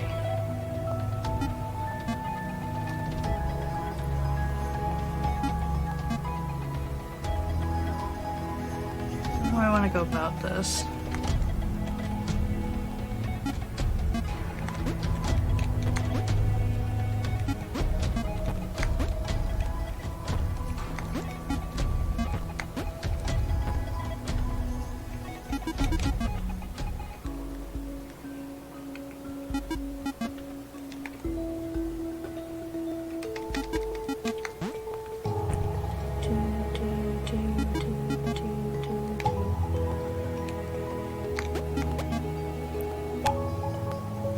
Oops. Ah, just not paying attention to the one I selected. Nope. 1, 2, 1,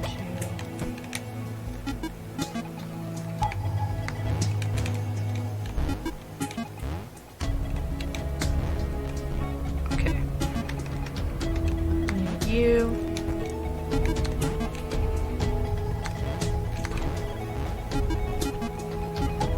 Covers that. Got that one. We need James.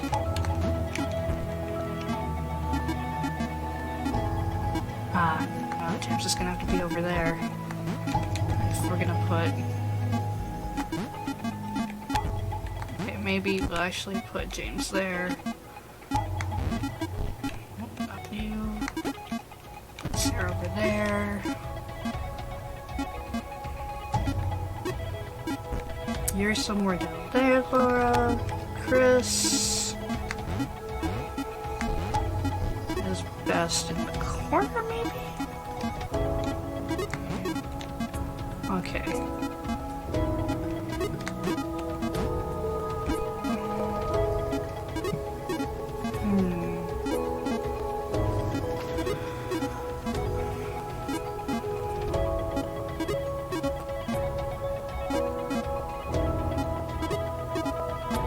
Doing that,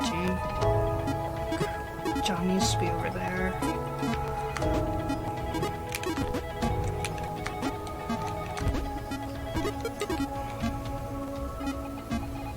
And those three line up, that one lines up. That one. Thomas needs to be on the other one though.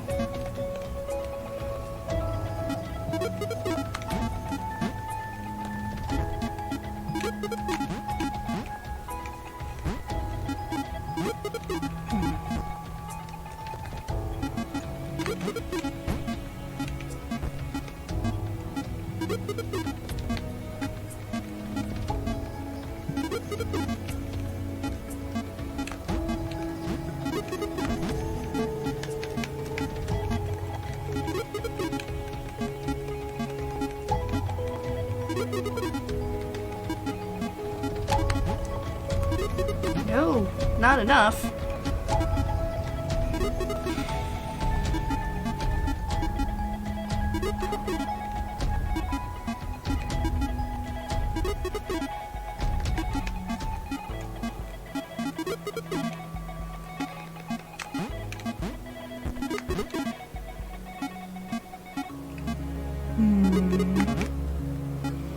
Jump that way. Oops.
There we go.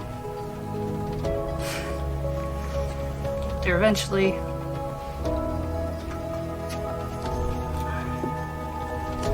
Alright.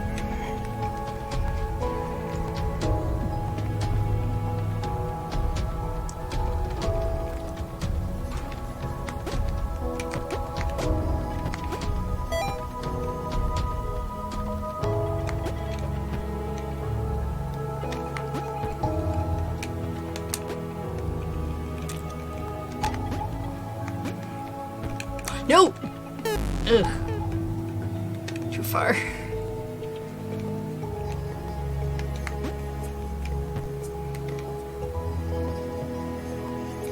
Come on. Up. Up. Right.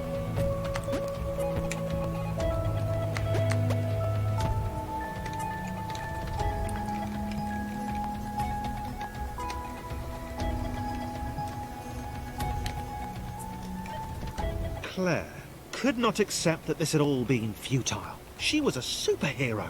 There had to be a way. Not for her to get out. Red had been pretty clear on that, but there must Come on, be Claire. thousands of other AIs up there, unaware of their situation. Was there a way to help them? We can do it, Claire. Don't listen to the haters. Okay, I need Sarah to jump on.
Thomas led his friends to the creation matrix, the system which generated the worlds up above.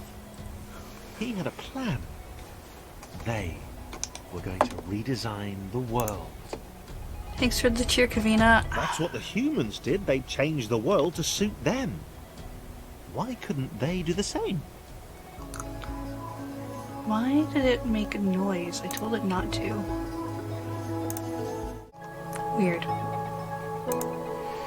Should not have done that. I don't know why. I'll have to fix that one day. With this.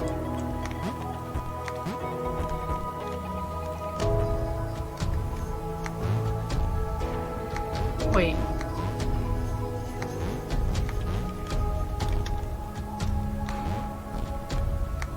Will this put Chris on tilts?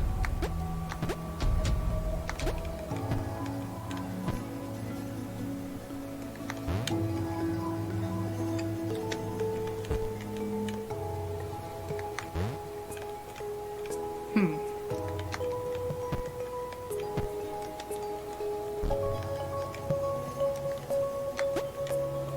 don't know what this is.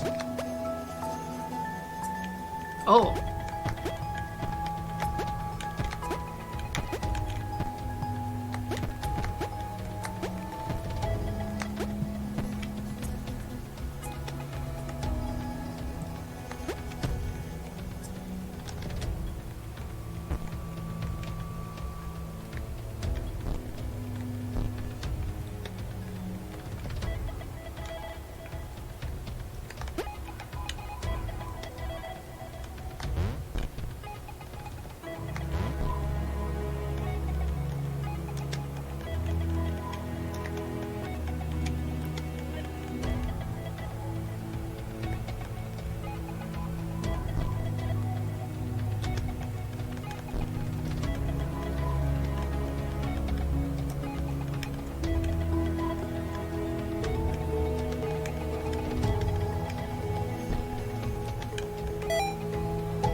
Neat.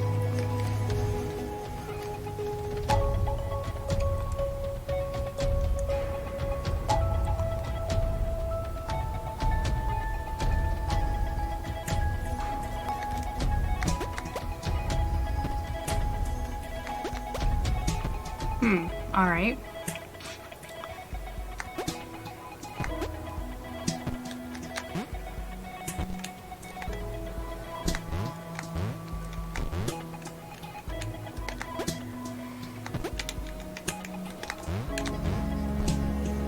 Pull you over here.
Oh, the whole gang's here. Chris was sceptical. He knew his abilities would be of no use to anyone, but Laura smiled at him. Aw. Immediately, he knew he had to do everything he could to help them get there.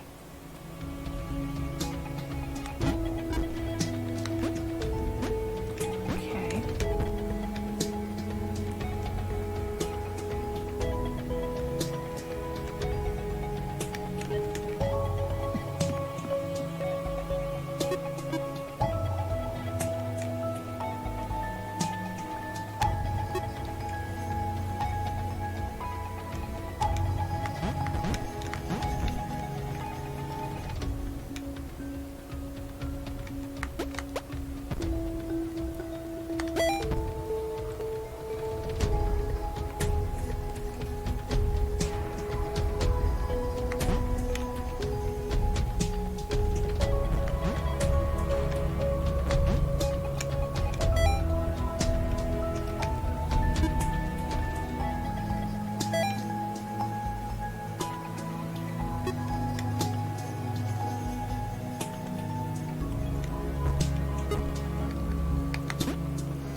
And then who's missing? You. Right. Sarah.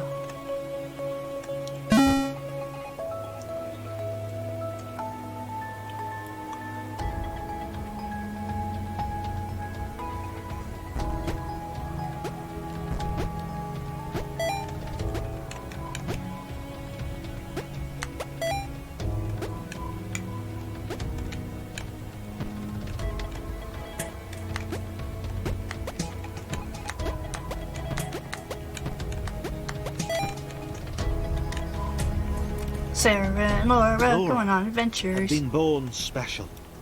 She understood that now. She was created to help others. If her bounce could be passed on, then this would all have been worthwhile.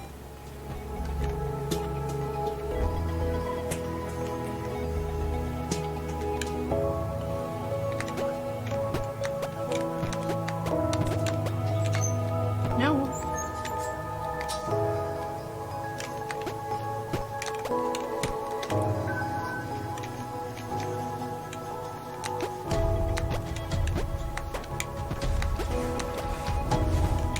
Hey.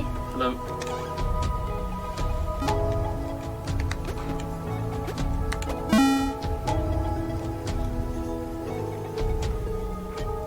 Thomas liked the idea of being an architect.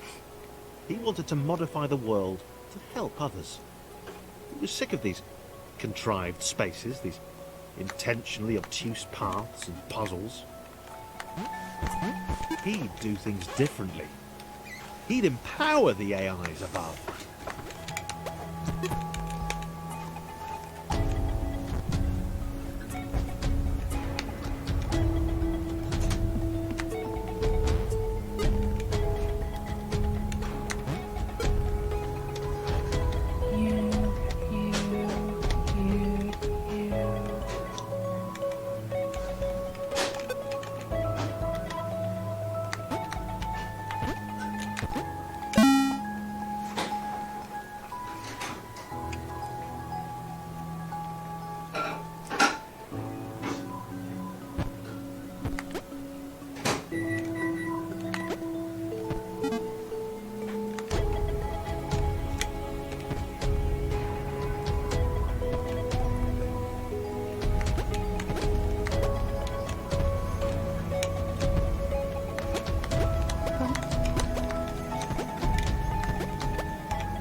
Okay, well, nothing more Sarah can do with it.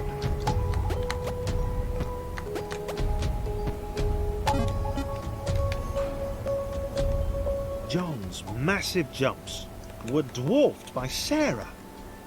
For the first time in his life, he felt humbled, not as good as someone else. He realised that he wanted to make every AI up there feel as heroic as he had. He liked the sound of that.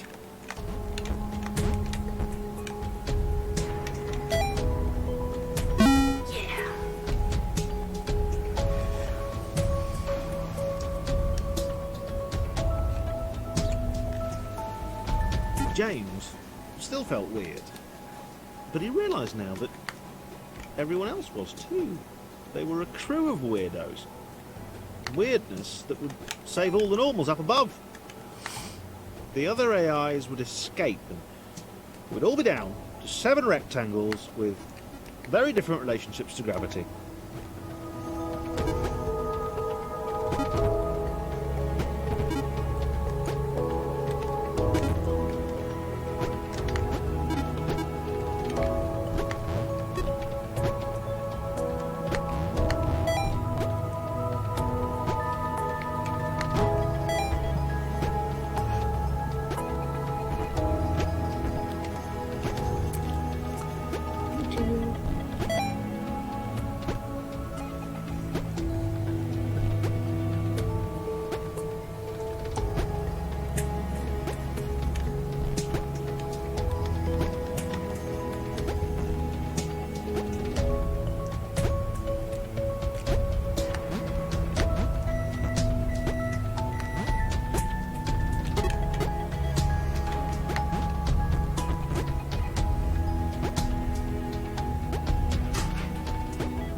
Where are we now?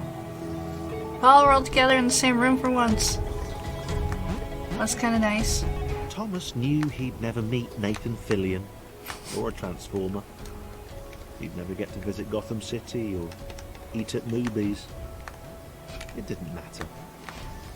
If he and his friends jumped into the creation matrix, they could give everyone else in the simulation a chance to.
Alright, bring back the double jumper.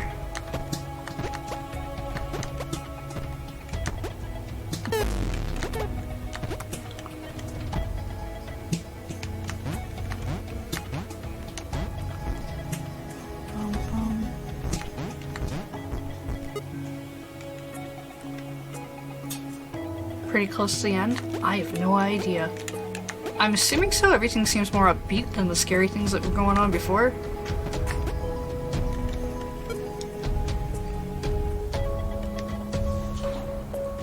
I know it's a shorter game, so we're gonna play at least all the way through.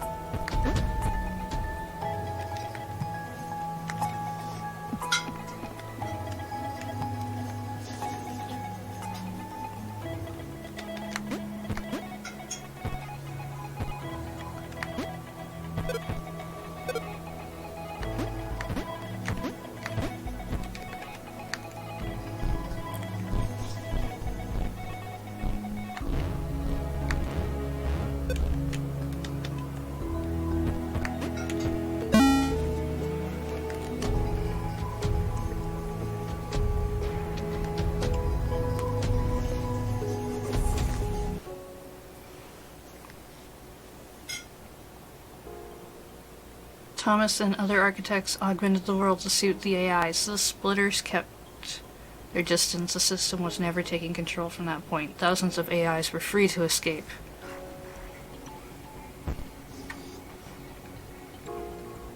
Who are you? You're not John.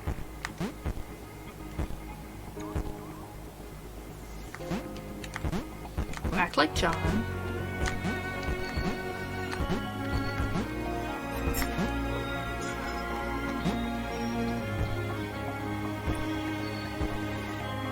Gray felt something change beneath his feet. Something had shifted. The shape in front of him hinted at a possibility.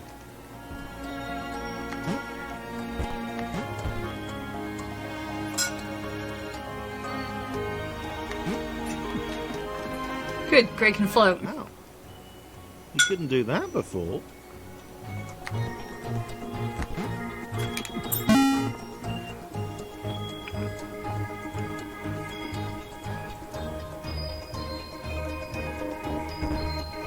For you too.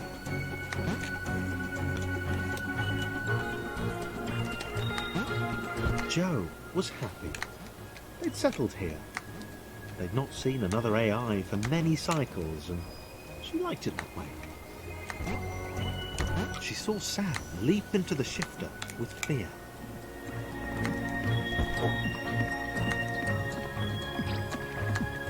Oh no. Stuck.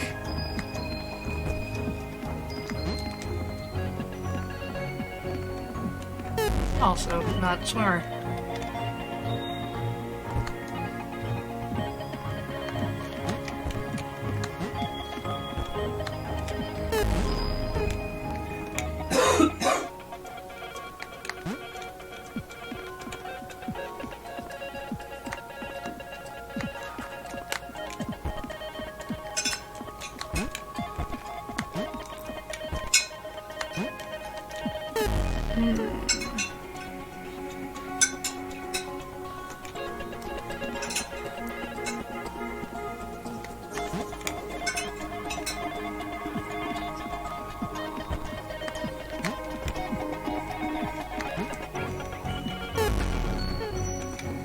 Okay, come on.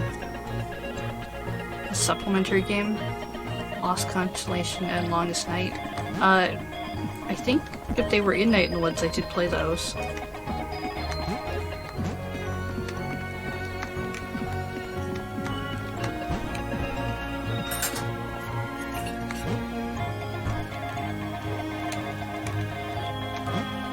can't reach.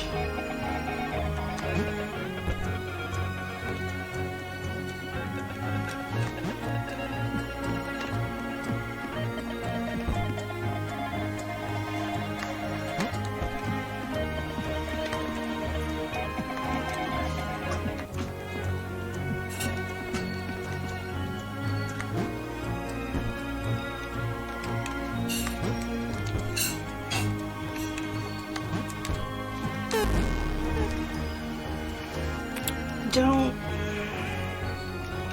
Okay. Come on. Right? Yes.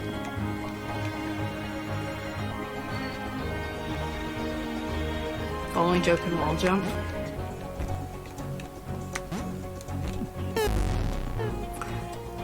Joe has died so many times. Hey, Andrew.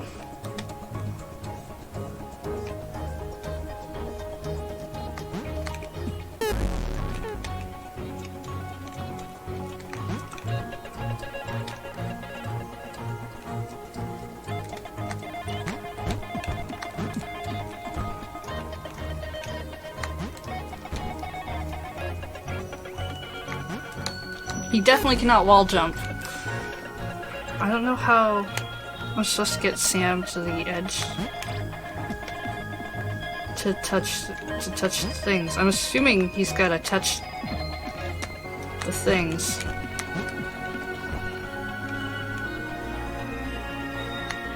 Ah!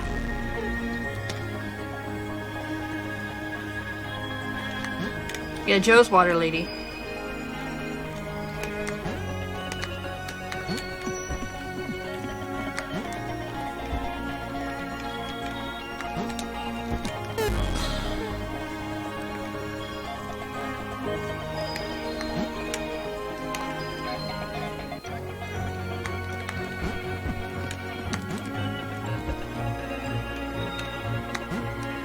No, I've done this. Why?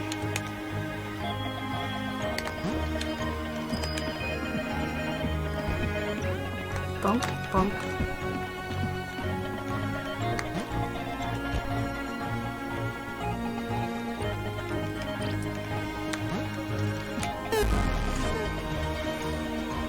No. No, I think what happened to Joe is what's supposed to happen.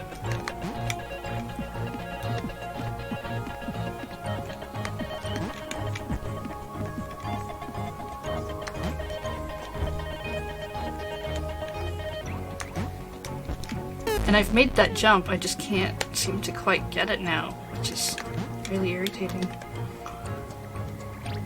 Boop, boop.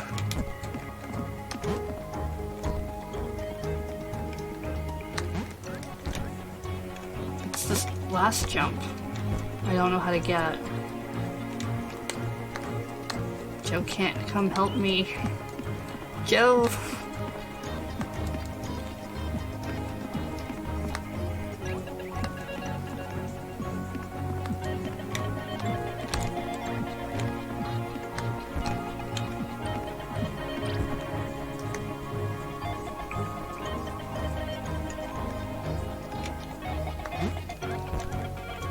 I don't know if that'll do it, but sure, why not?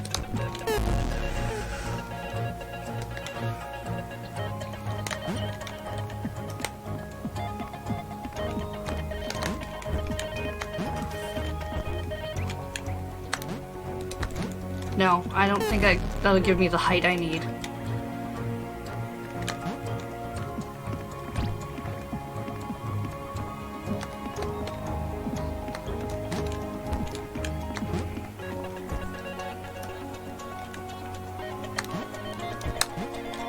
Yeah, that's not...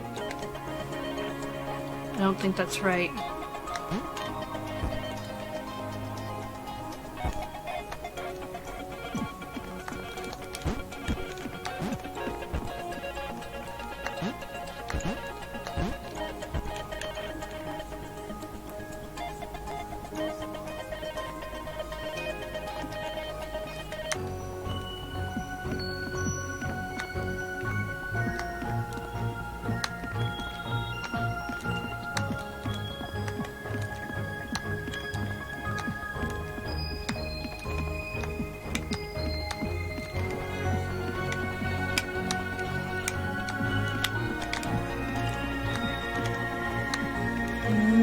I don't think I can get Joe out. I feel like I've got to make Sam float so that Joe can stand on top of Sam to get up there. Maybe?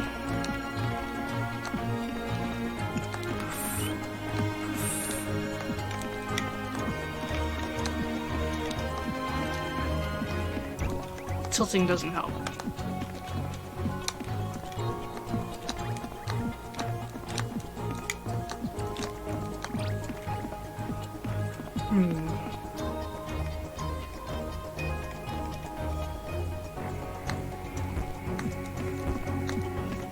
No.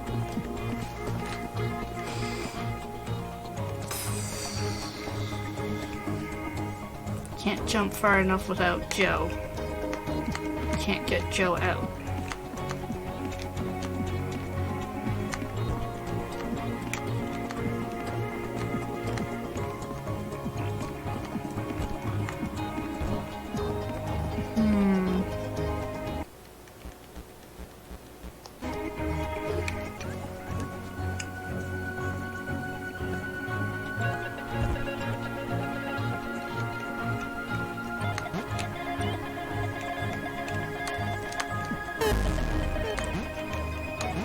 Joe was happy.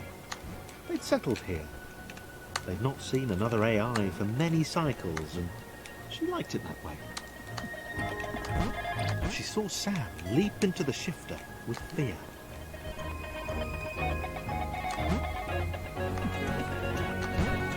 Yeah, okay, there was a switch.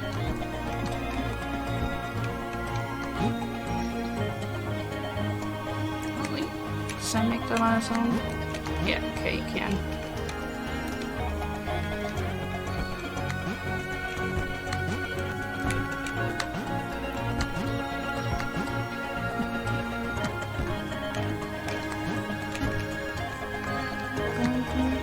Oh no.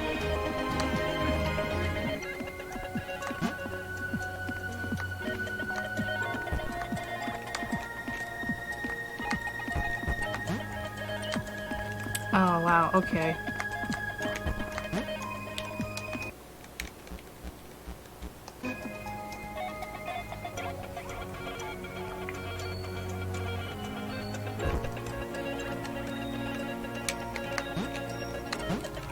Joe was happy.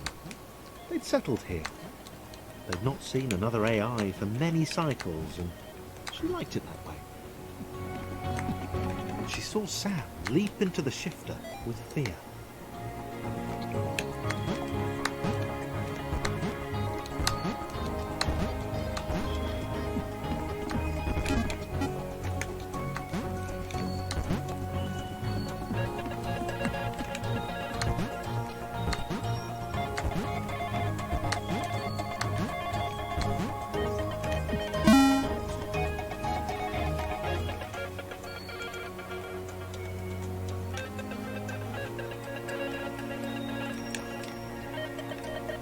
Okay, so this is Gray. Gray couldn't work it out. Why was the world letting him do this? It was Yeah. dumb. It was awesome, obviously, but why? They seemed to be leading him up, and to the right.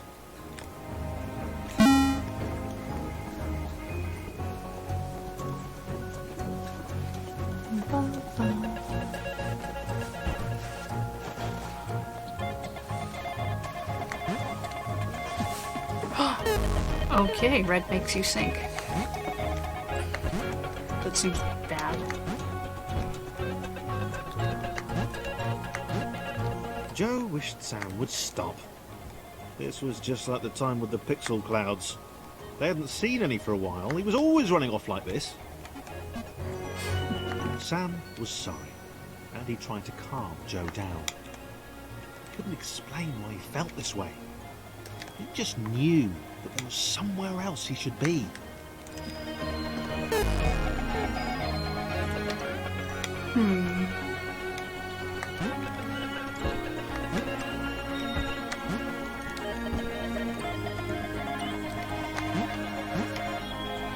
Oh, it makes you jumpy. Neat.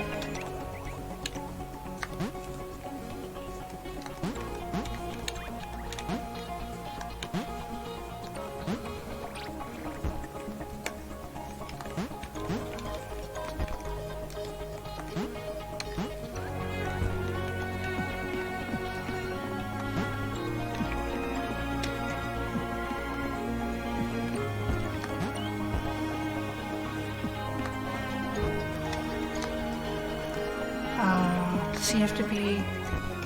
Totally does. Yep.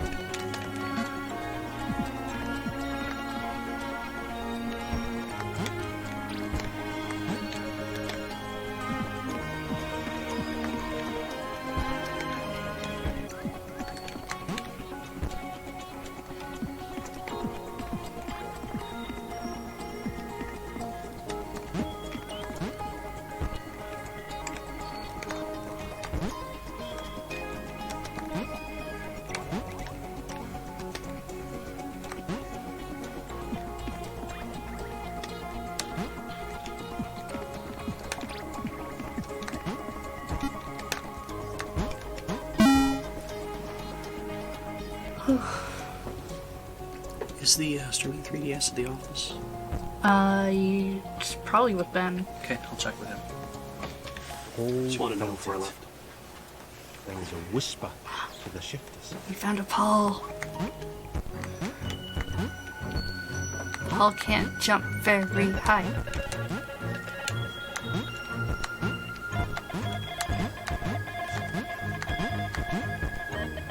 They had not occurred randomly. They had been created. He set off.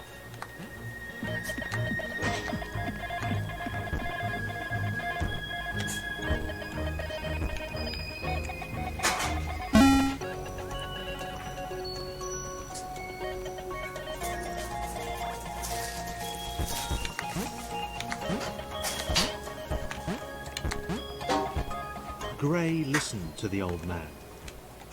The shifters had been placed in the world by the architects, AIs who sacrificed themselves to fuel their escape. Oh. There was an outer world, a world beyond the confines of their universe. Up and to the right.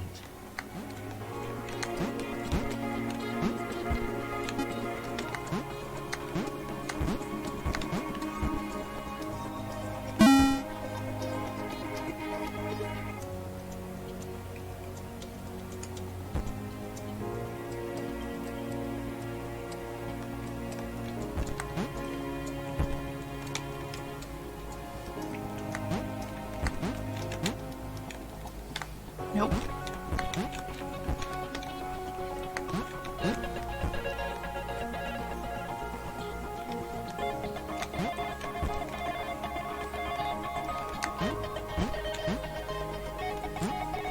Jo was growing to like her newfound abilities. Maybe Sam had done the right thing after all. It was getting a bit chilly though.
Oh, hello.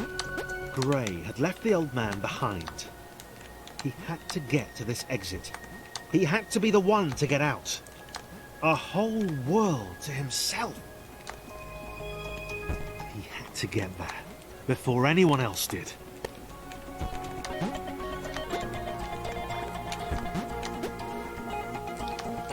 Okay. Land on the ledge. Jump. Jump again.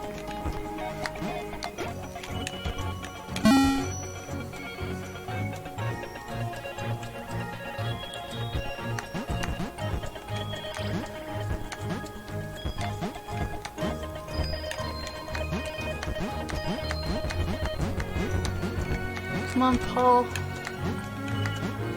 You can do it. Paul cursed Grey. He should never have told him. He had to get to the other AIs of the world, warn them about Grey. Stop him.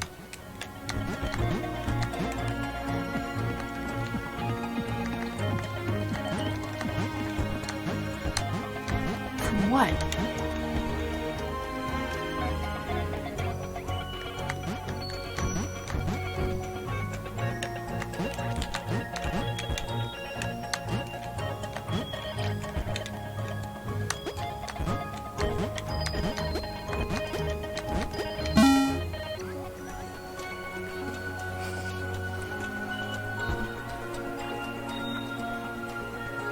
Joe and Sam saw Grey across the gap. He waved them over. He seemed, well, nice. They helped him to the next portal.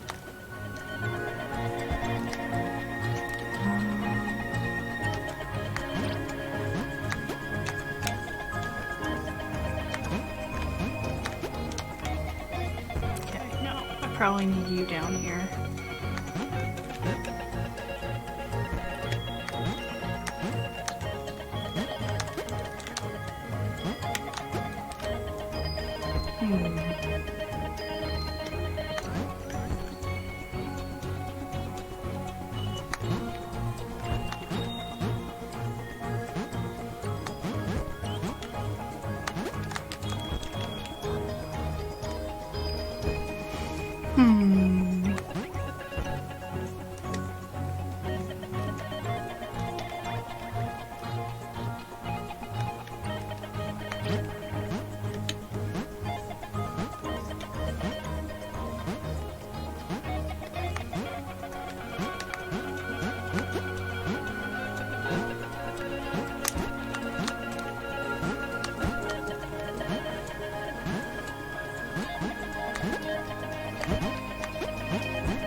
Where are we now?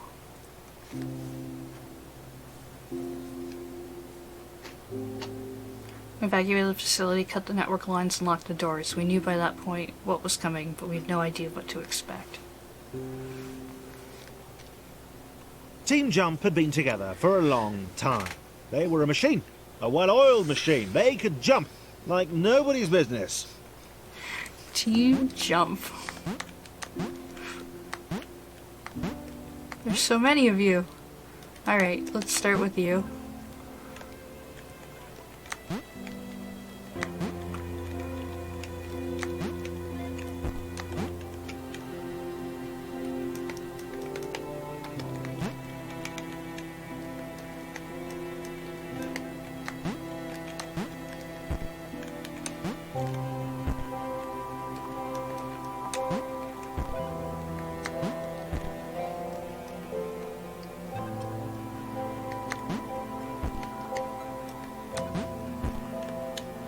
As far as we can get, okay.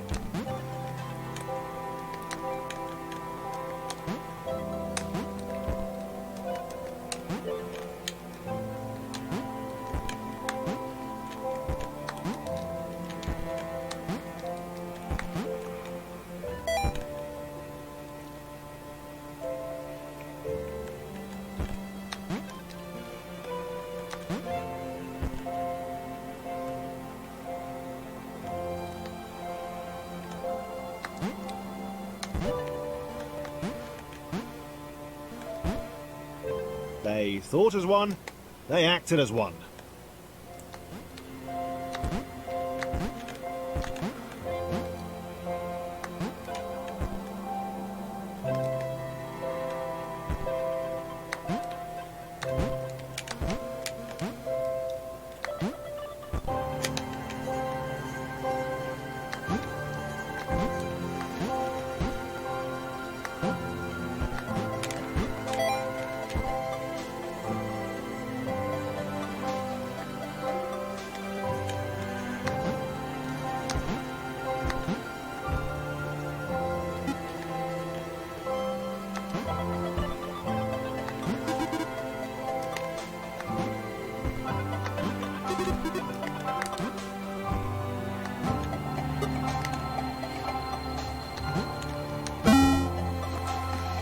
Alright, Team Jump.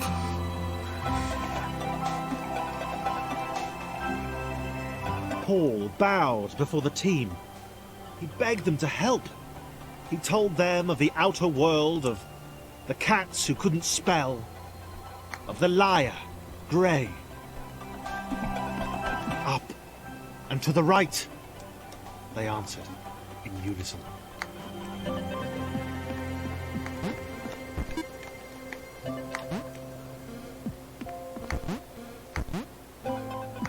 No. Whoa.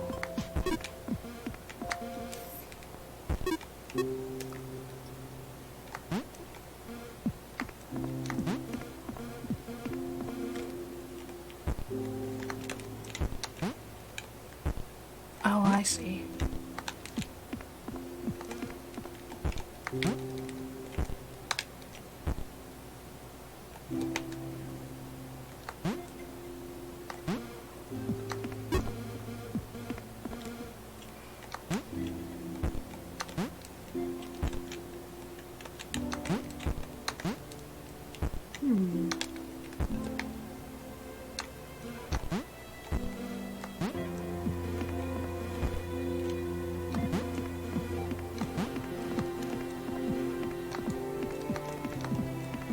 Right, Grey can't jump as well.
Grey, Joe and Sam continued moving upwards. They had to make it. Grey had told the couple he was looking for a lost friend. He'd made something up about being alone on a quest for lost allies. They had eaten it up. Oh no! Grey, why you bad?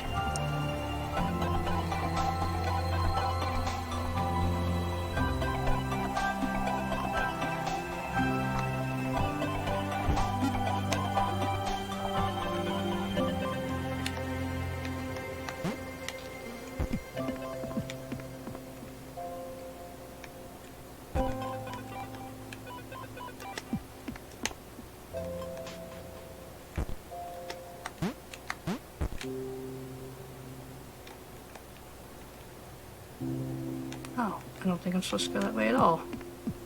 Oh, maybe.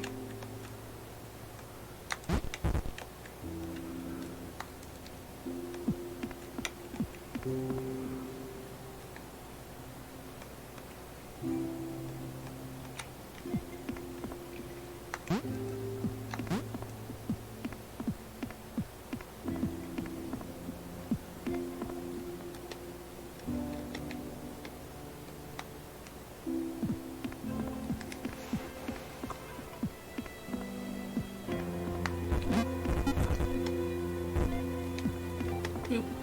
Not what I meant to do. Okay. Go back in here. Too fat.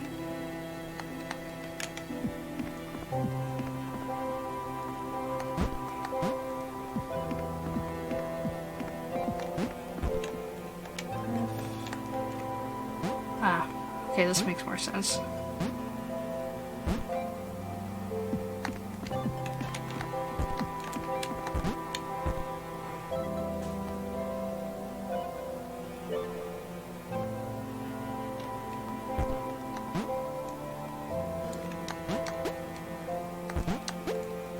Oh, I guess I could have just waited for... Okay. The question is then, how do I get you... I think I actually just get you float.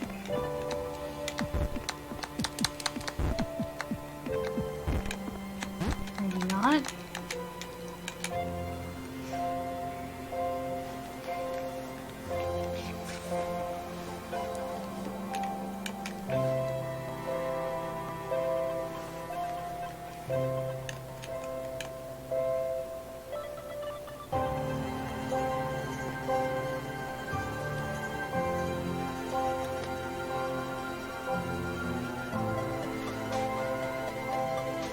No, weird, I can't.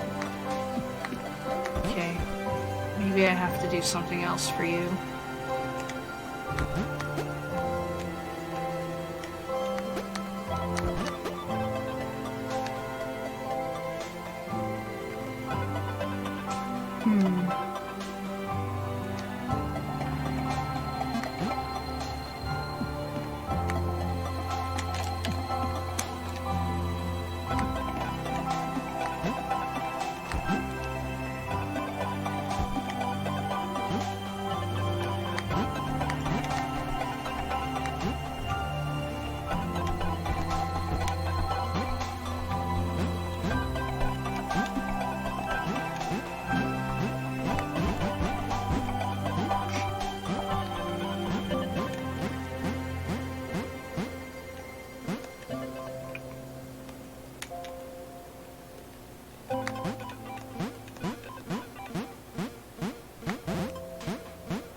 No.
Oops. Okay. Oh, this is good, actually.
Okay, got there. Team jump. The team jump. Team jump. And Paul. Of course, Paul would have The team jump. along with their spiritual leader Paul, worked their way right. Team Jump Bye. were proud of their progress. They'd obliterated all challenges in their path. Yeah, they'd heard of individuals getting stuck on staircases or stepping stones. This did not happen to Team Jump.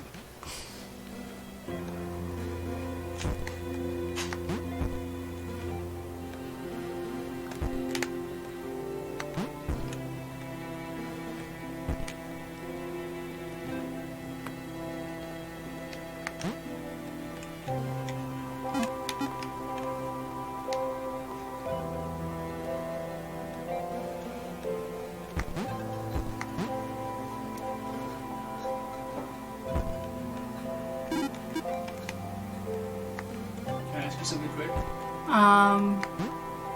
I guess, should I turn off the thing? The package notice that came. I can go get that right now. Just a sec. Okay, where were we?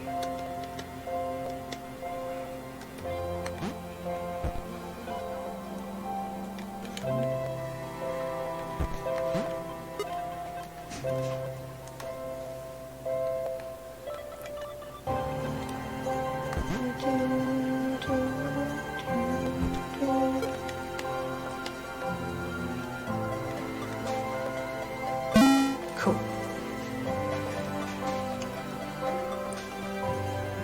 Oh no. Oh. Ah.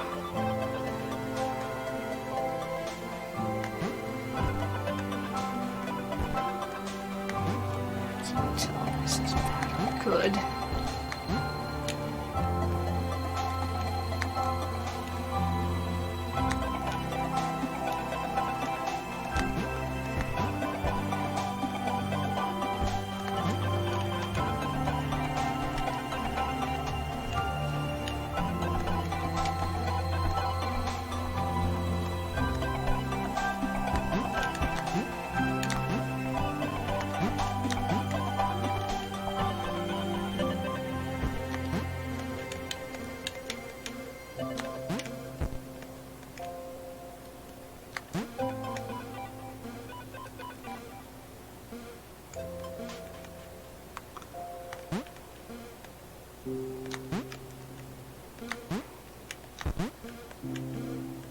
Gray could tell they were nearing the exit portal.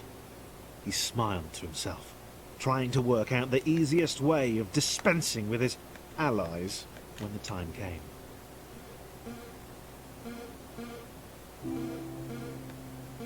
Yeah, okay. Alright, use them to my advantage.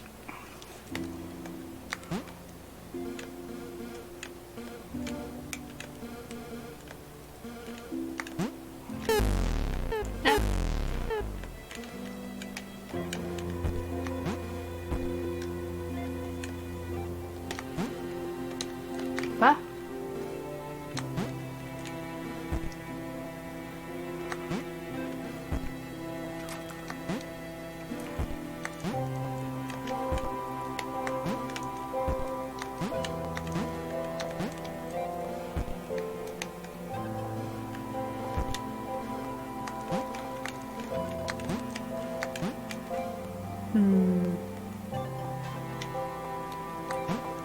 Come back.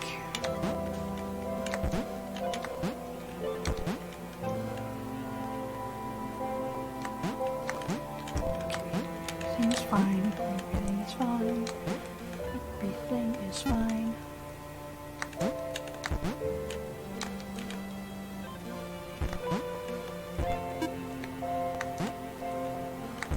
Okay.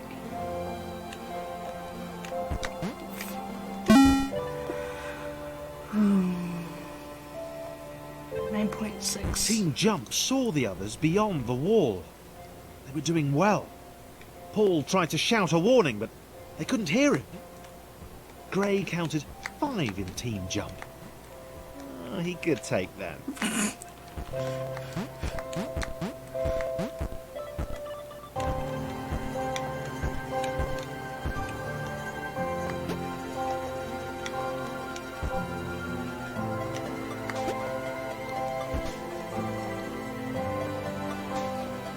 Okay, so I need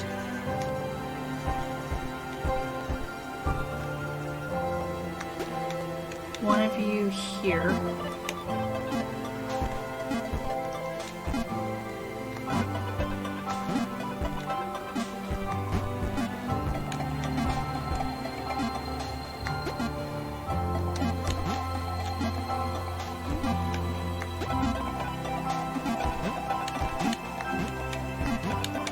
Wanna be there.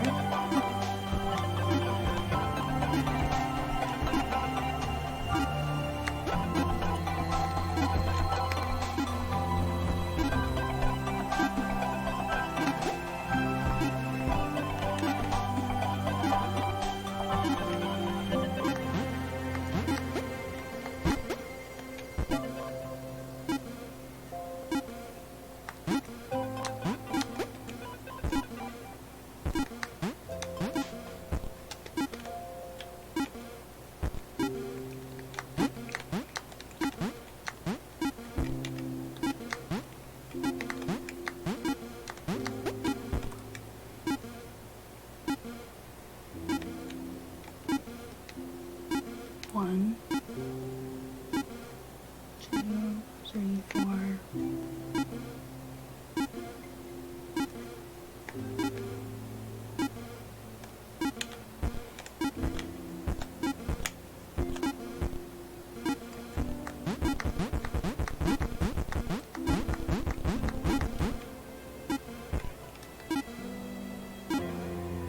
That one, that one.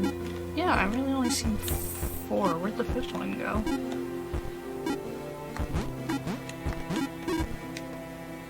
I mean, I know where you're going.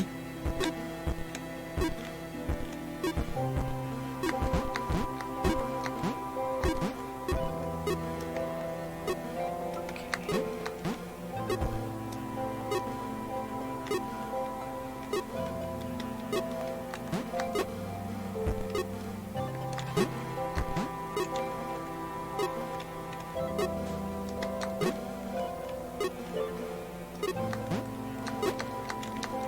No.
Okay, got you through. That's all that's important.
There we go. Got there.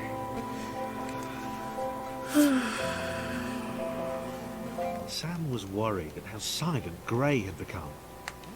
He wasn't responding to Joe's questions or acknowledging them at all.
Oh, all the way to the back. Alright, well, it's okay.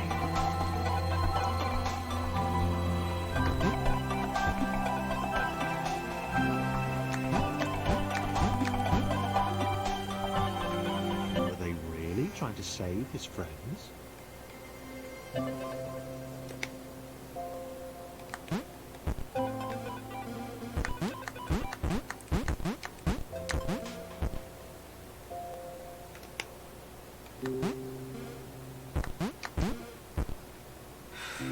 Okay.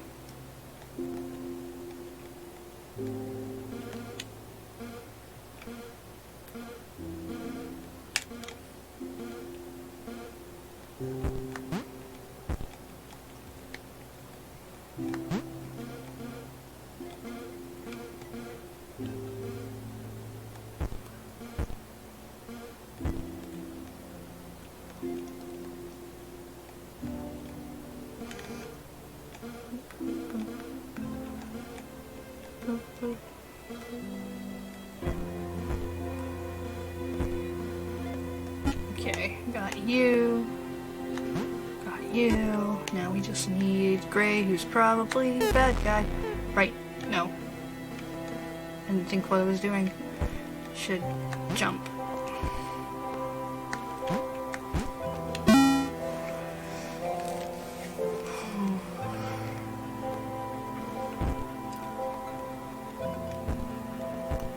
Paul knew the path ahead wasn't safe. He told the team to wait, that he'd come get them when it was secure. Gray had to be stopped, whatever the cost.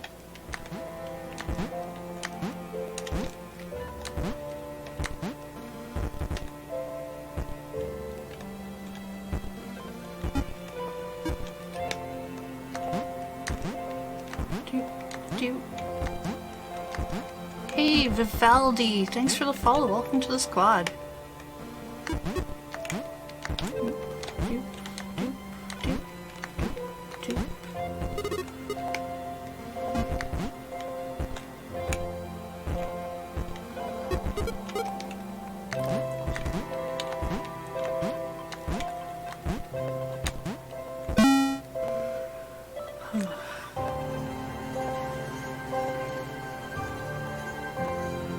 Is the game over at 10? Maybe? The Pixel Cloud had been separated from its allies for some time. She'd not heard the order to retreat. She was shocked by the appearance of the 4 aberrations below, The old one seemed to be leading the liar to an outcropping. It was within her reach. She could remove them both. The couple could wait. They weren't going anywhere.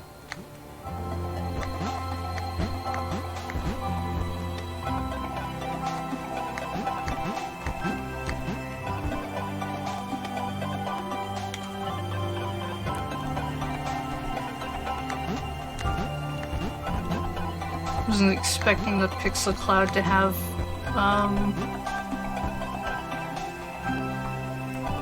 anything.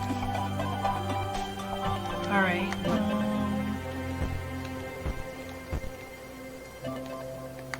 No, you can't jump that high on your own.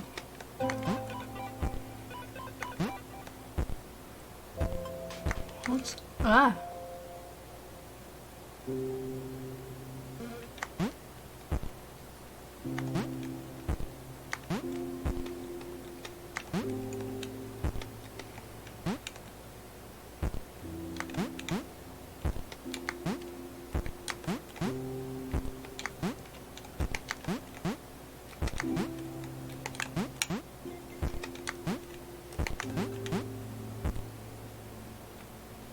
Oh, I need the, other dude to come over here, too.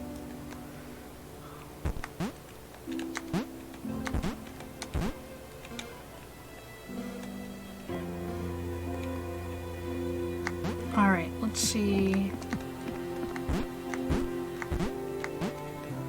Okay, so I need the square.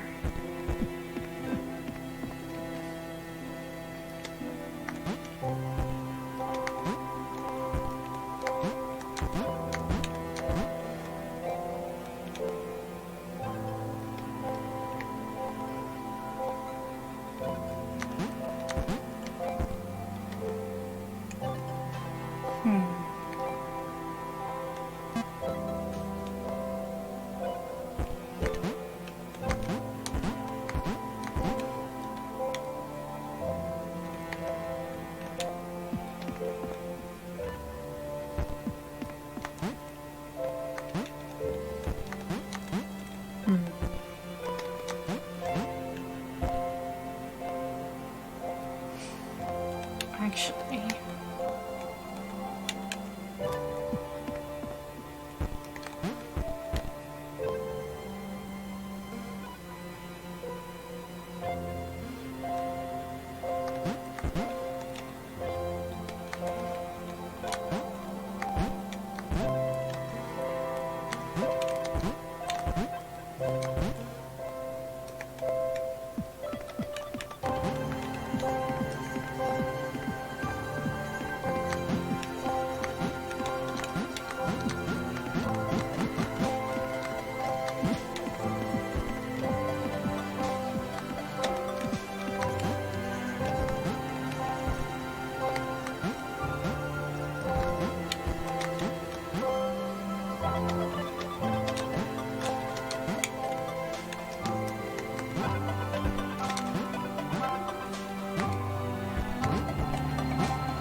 Hey, Dracus.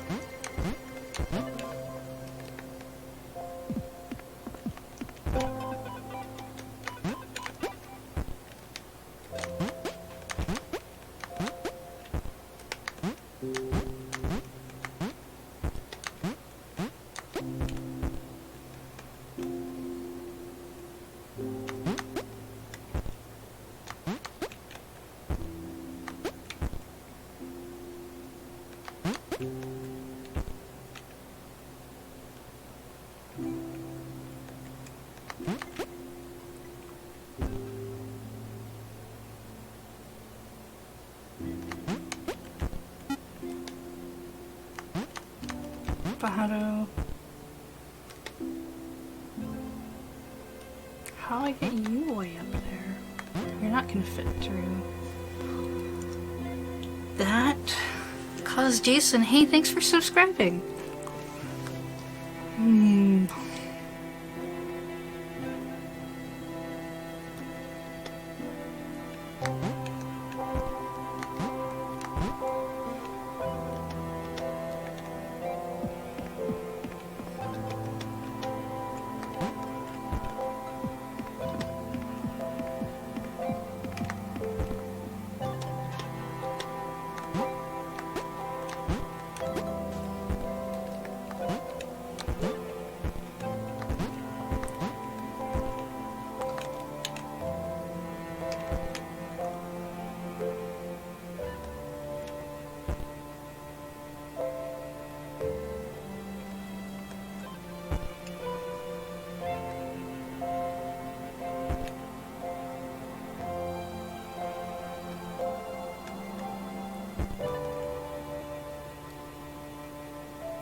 So this thing.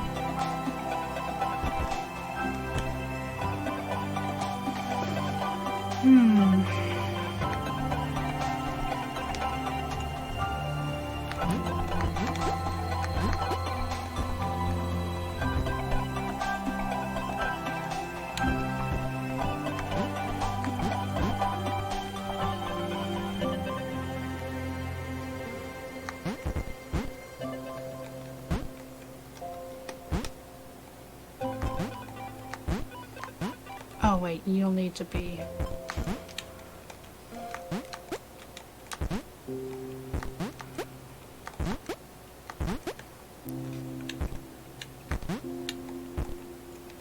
But I totally won't be able to get you up here.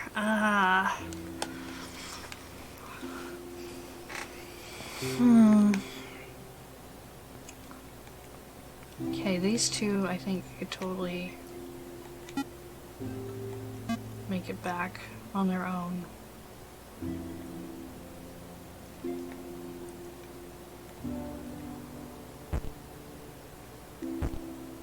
Maybe not this one.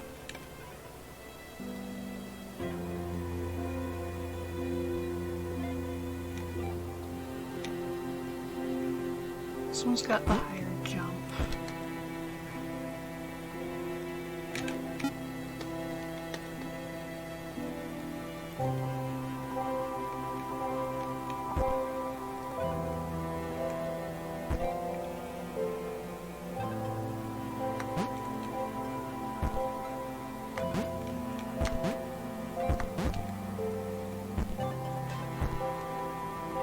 Okay, but I need one of you to come get me. I'm volunteering you.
Oh, right, that's why I gave you double jump.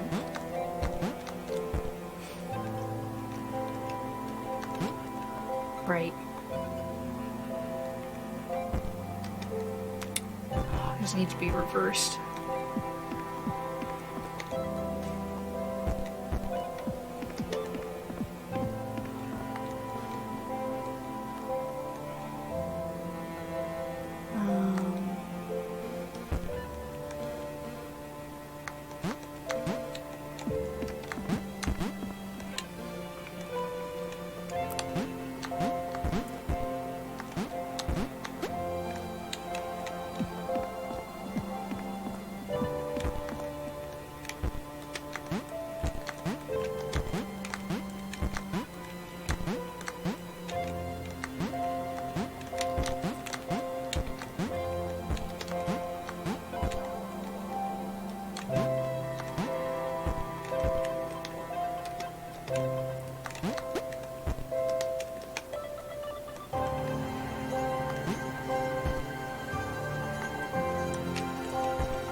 Okay.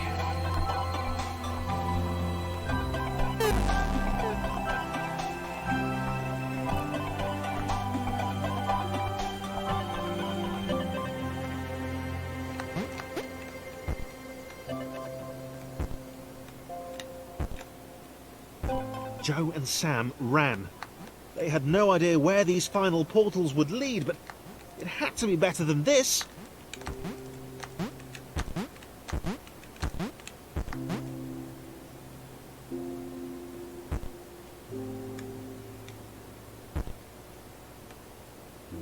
Don't know where I need to go. Oh.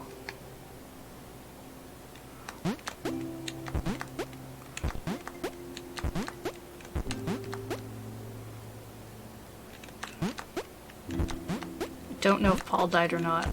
I'm absolutely not sure.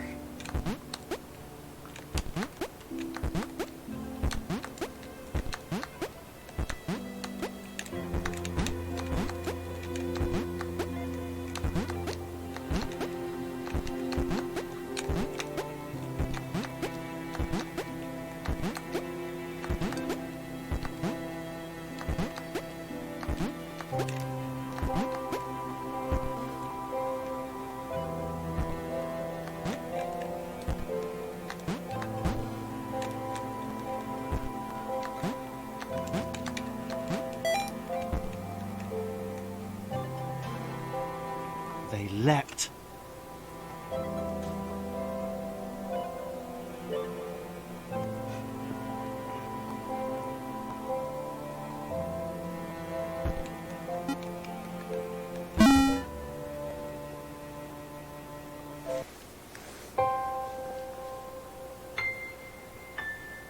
Did they get outside the computer?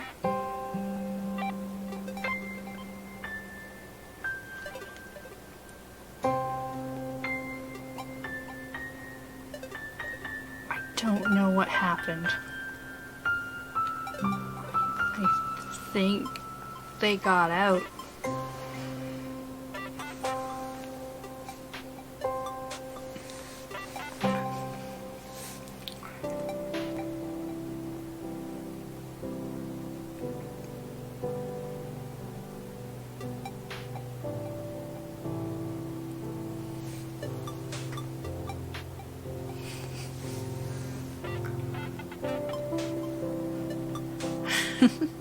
Hi, Storm Barracks.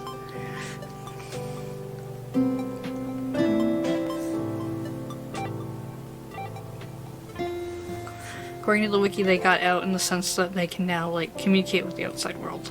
They're not stuck in some simulation. Oh, okay. I'm okay with that. I think everybody else died.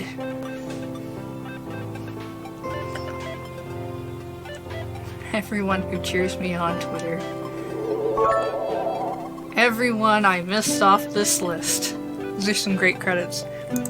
Congrats on finishing Thomas Was Alone. Wow. So, guess charity's back. Oh right, it's the 18th now. The hashtag charity thing is actually running. Which is the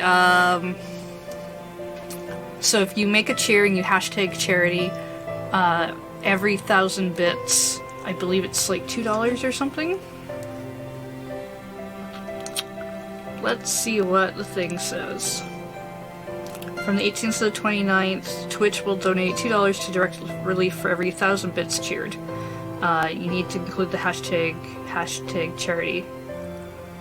Plus, they're doing that gift thing, where if you, I think it's 250 on a cheer, unlocks an emote, a Christmas emote, and then it gifts some random ones into chat, which is what happened when Andrew sent that cheer up.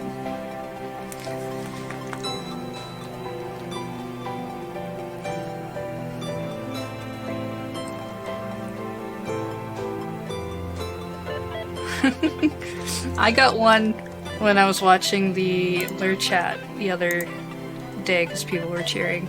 Or is it this one? This is the one I got gifted.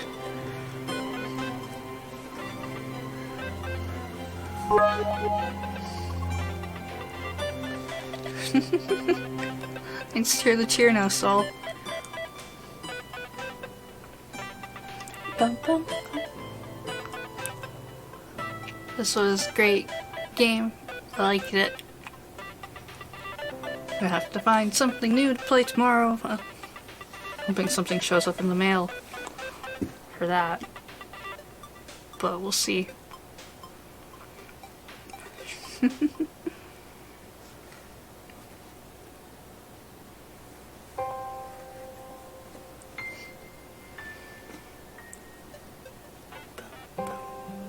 It's a good soundtrack too. Very nice.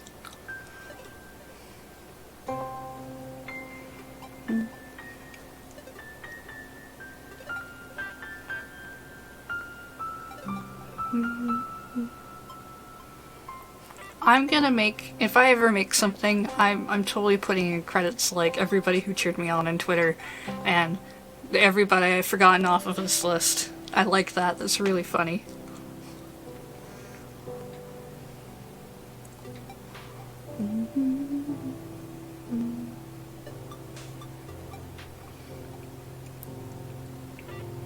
Bum, bum, bum, bum.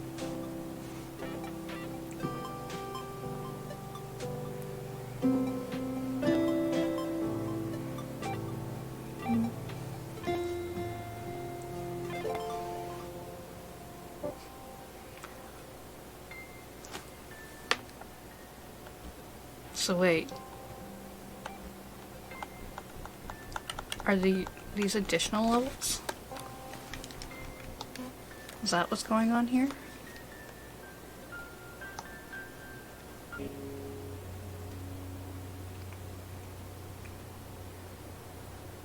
Long before Thomas AT-23612, there were other AIs. They were prototypes, tests.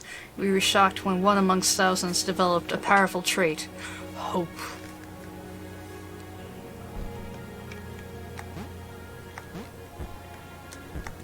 Oh, you can't jump very far. Okay. Benjamin and his father climbed between the rocks. If they moved fast enough, they could probably see the fountain before darkness fell. Benjamin had brought sandwiches especially. They had no crusts. Benjamin's father insisted on that. They were meticulously crafted, packed away in neat boxes. For as many cycles as he could remember, Benjamin had made the climb with his father. Every time, the glow felt closer, more tangible. Benjamin hoped that one day he'd be able to reach out and touch it.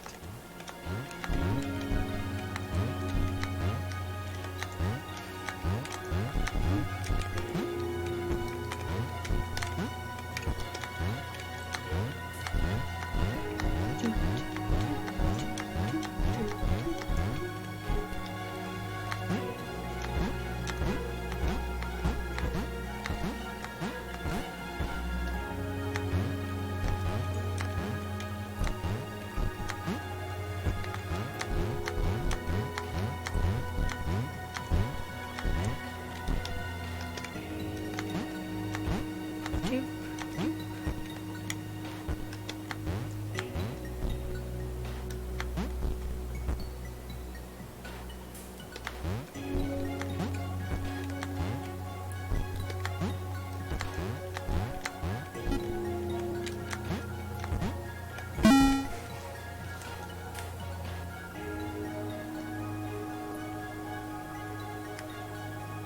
1,831 cycles later.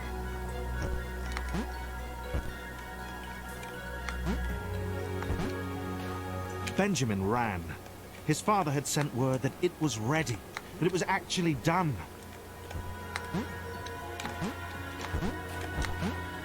It was done.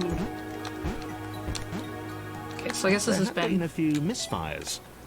Benjamin had seen the rectangle who'd tested Mark 26. More of a trapezium. No.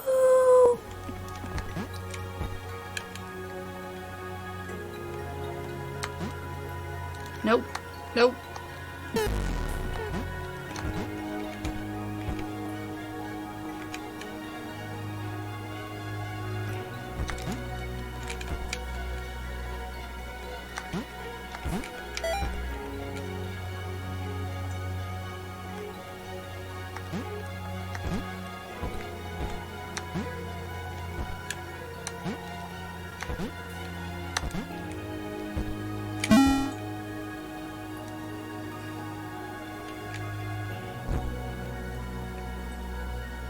Powered jetpack as Benjamin. The jetpack was glorious. I mean, I assume so. Whoa, yes. Benjamin's father motioned to the switches he'd made, told him to fly to them.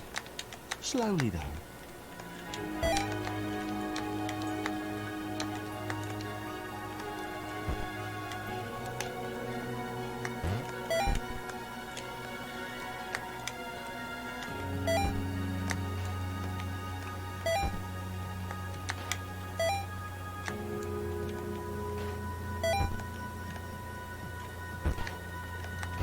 Benjamin ignored him, of course, hitting the sequence as quickly as possible.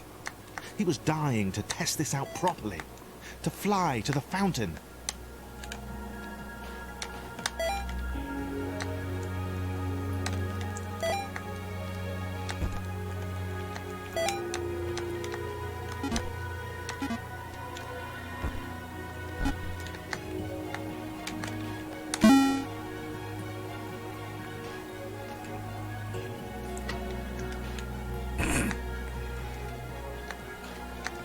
just a quick flight up to the fountain, Benjamin was sure his father wouldn't mind.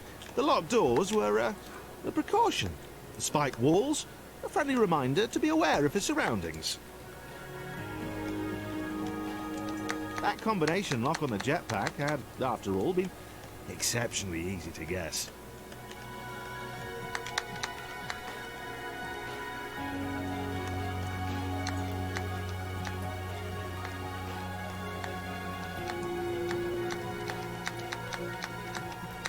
Come on. Aha.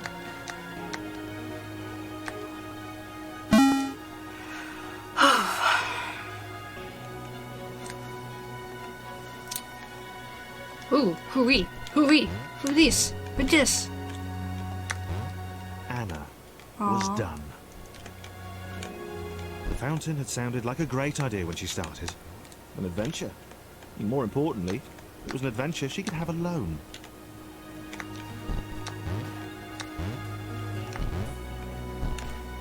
But she hadn't been alone. And they had seen her.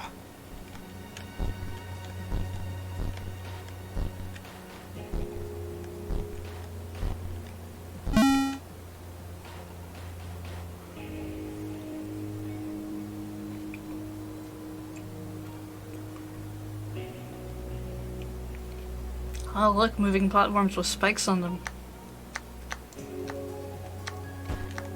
Benjamin was getting good at this.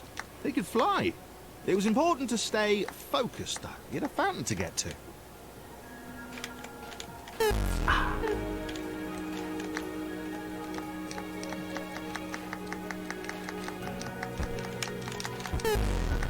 Okay.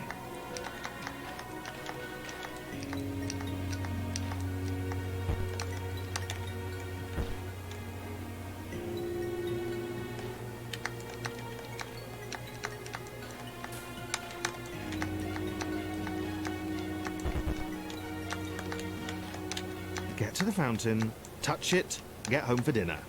His father wouldn't even notice he'd gone anywhere.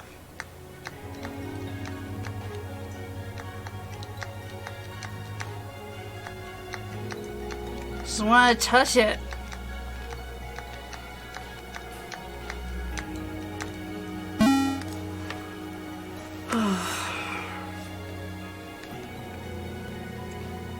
The rectangle seemed remarkably unimpressed by Benjamin's jetpack. She didn't even ask about it. She just kept looking up and muttering about clouds. Initially slighted, Benjamin decided that this was a passing disinterest and she'd come round eventually.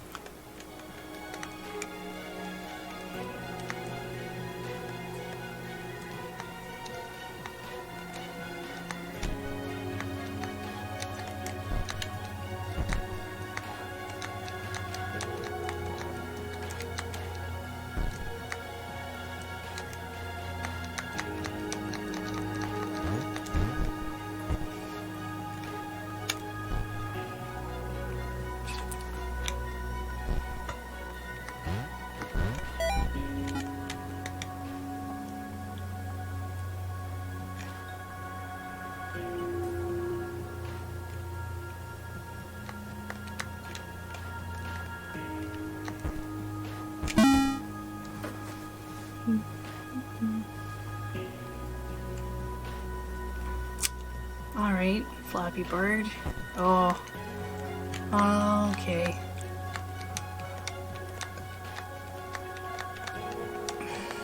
Anna tried to talk the obnoxiously single-minded Square out of his plan. She should have left him, taken the next portal home and forgotten about that big spluttering machine he kept motioning at heroically.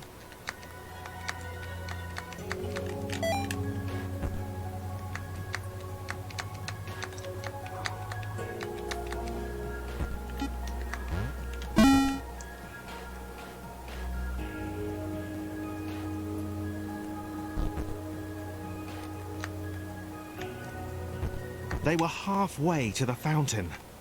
It occurred to Benjamin that his father would have become aware of his absence by now. Benjamin hoped that he'd be forgiven. You know, the folly of youth. Father had worked so hard on the jetpack.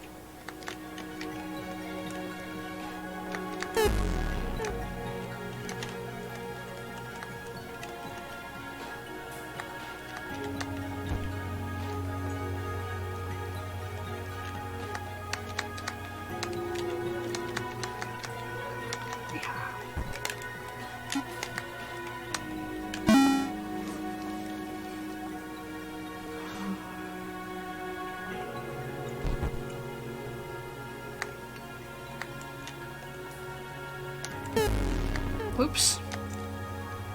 Touched the death water. Anna tried again.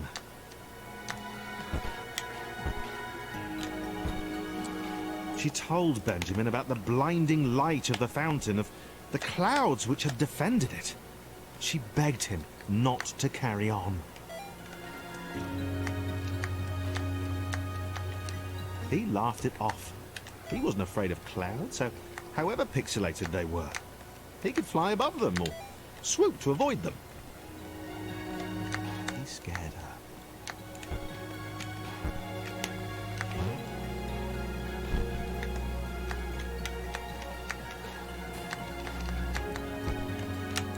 Oops.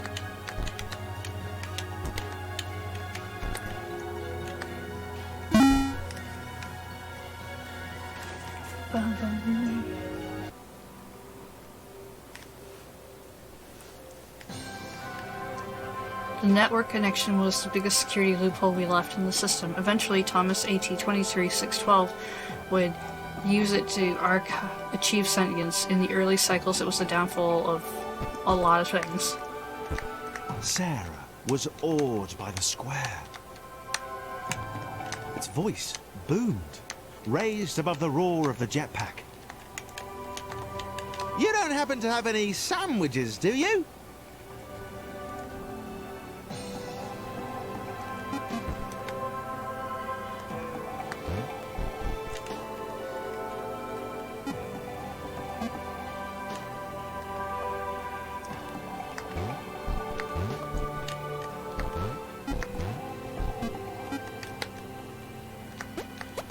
Sarah's back.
Benjamin liked the little purple fangirl.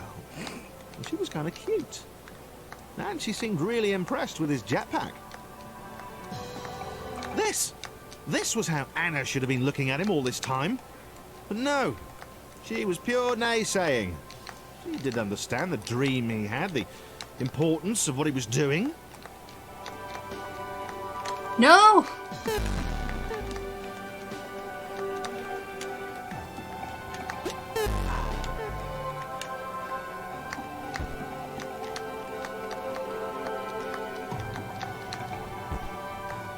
That double jump was cool too.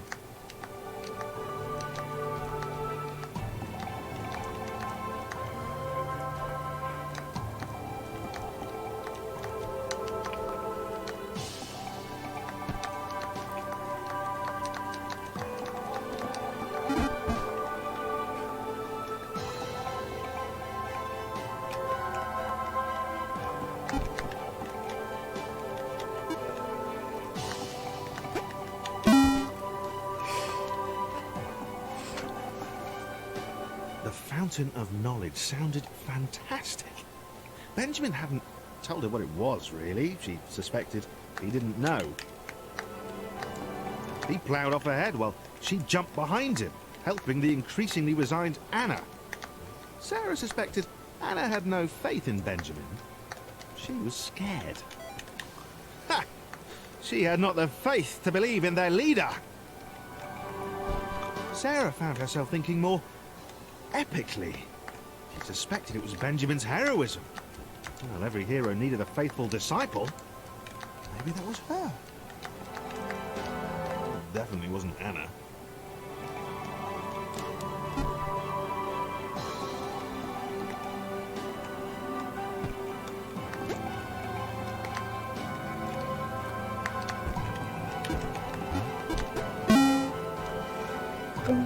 Hey, Swiss cheese.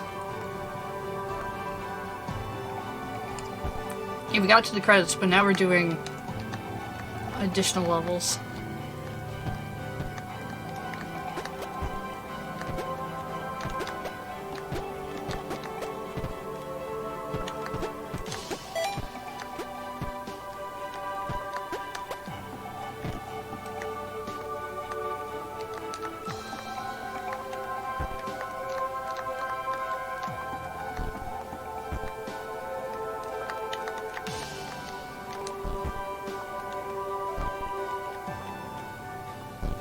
Anna was definitely done this time.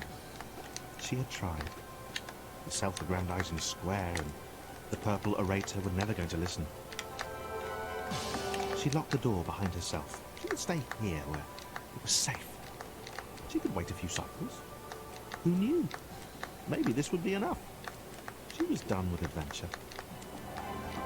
And she had no idea what sandwiches he... Oh. She know about sandwiches? Oh, wow. Land of Death. Sarah laughed, but she had no fear now. The doubter, Anna, had hidden away.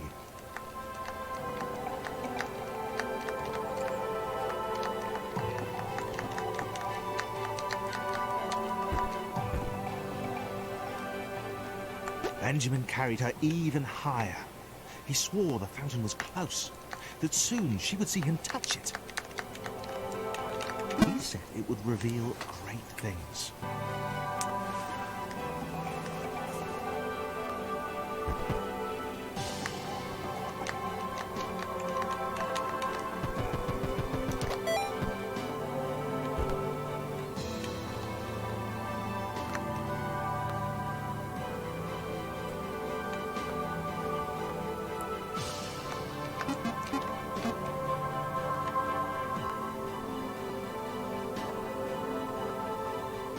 The world surrounding the fountain was brighter than the rest.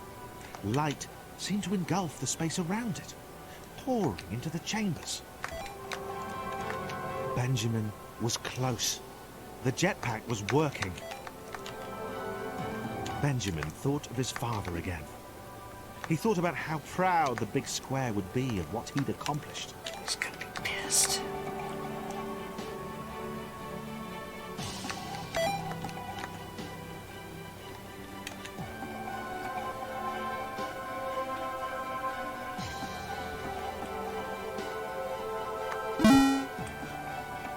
Bum, bum, bum.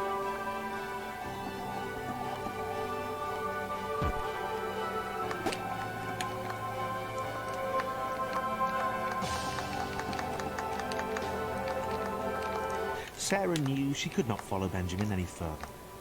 She would wait here. He would return soon enough. And he would tell her everything.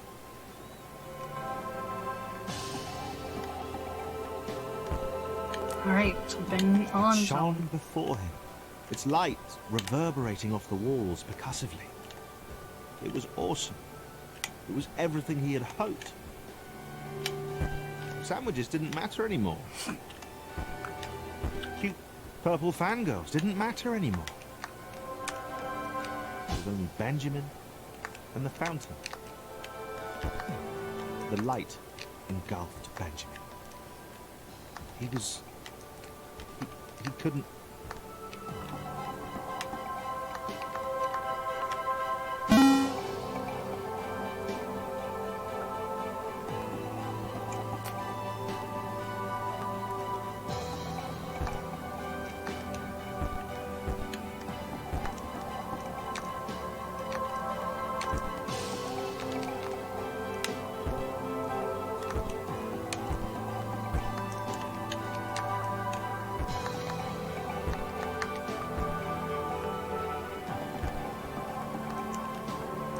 Benjamin was blind. He had seen shadows, bright lights, data in innumerable and unimaginable combinations. And then it had gone. He wasn't ready. He sat. There was nothing else to do. He'd try and find his way home tomorrow.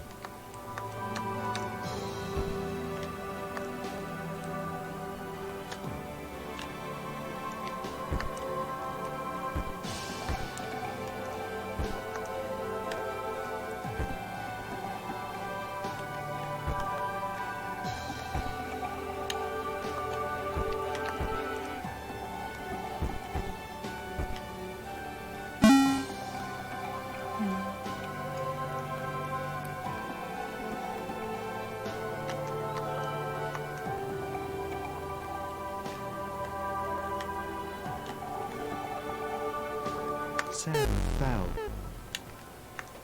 Benjamin was stuck up there. She had no idea if she'd ever see him again.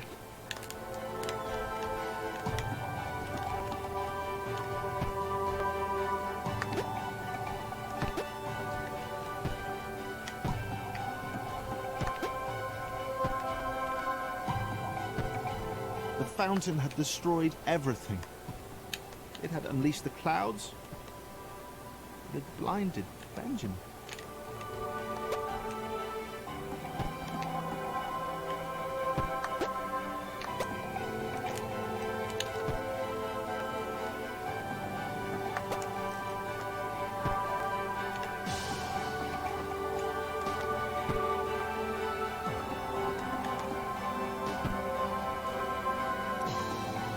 Sarah swore she would see it again.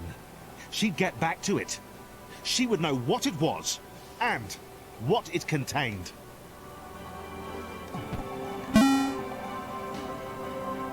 Turns out it just contains a whole bunch of sandwiches. Oh! Battery.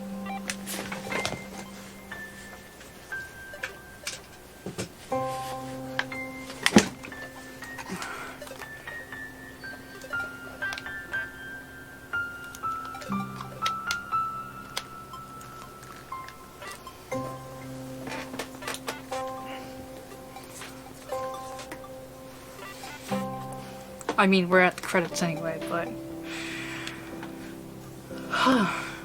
So, I guess that means we hit everything now?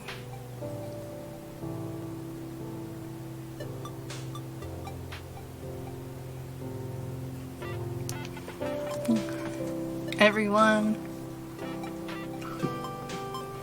Oh yeah, this is the second time we've hit credits. I guess they're the same, really. So yeah, we've done everything then.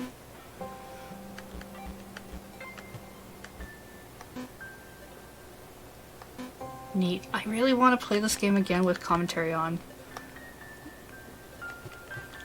But I probably won't do that on stream.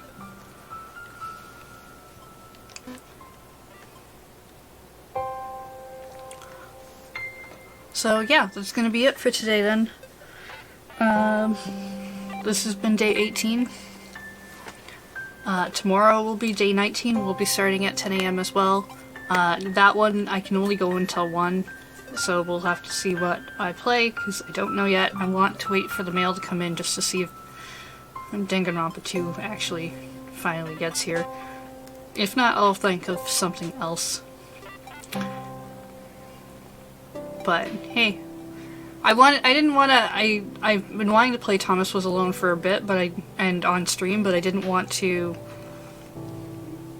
play it on a day where I had to have a heart out, because that's I wanted to play this game in one sitting, so I'm glad we got to do that today. But yeah, I'll be back tomorrow at 10 AM Pacific time. I'll tweet when I figure out what the game is. And yeah, again, Wednesday night stream is at 8. We're probably going to play IAVT, which is a continuation of what we played on Rhythm Cafe. And then on Friday, I think I'm going to do a bullet journal stream, just because I need to work on setting up my January and my my 2018 bullet journal.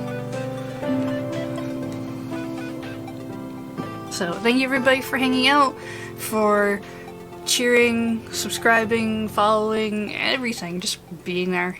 You're all great. How many games have we done so far? I have a list. I have this all in my bullet journal, actually. Streamsmiths. We finished Night in the Woods. We did that one creative for knitting swatches. We've done the 2 Shantae games, Pirate's Curse and Half Genie Hero. We played a couple of Hatsune Miku games, briefly. Persona 4 Dancing All Night. Nova 111. And yeah, now this one. So that's cool. Gone through quite a few games. It's been fun. Great. So that's about it. I'll see you all tomorrow. You take care. And yeah, you have a good day. Snip snip.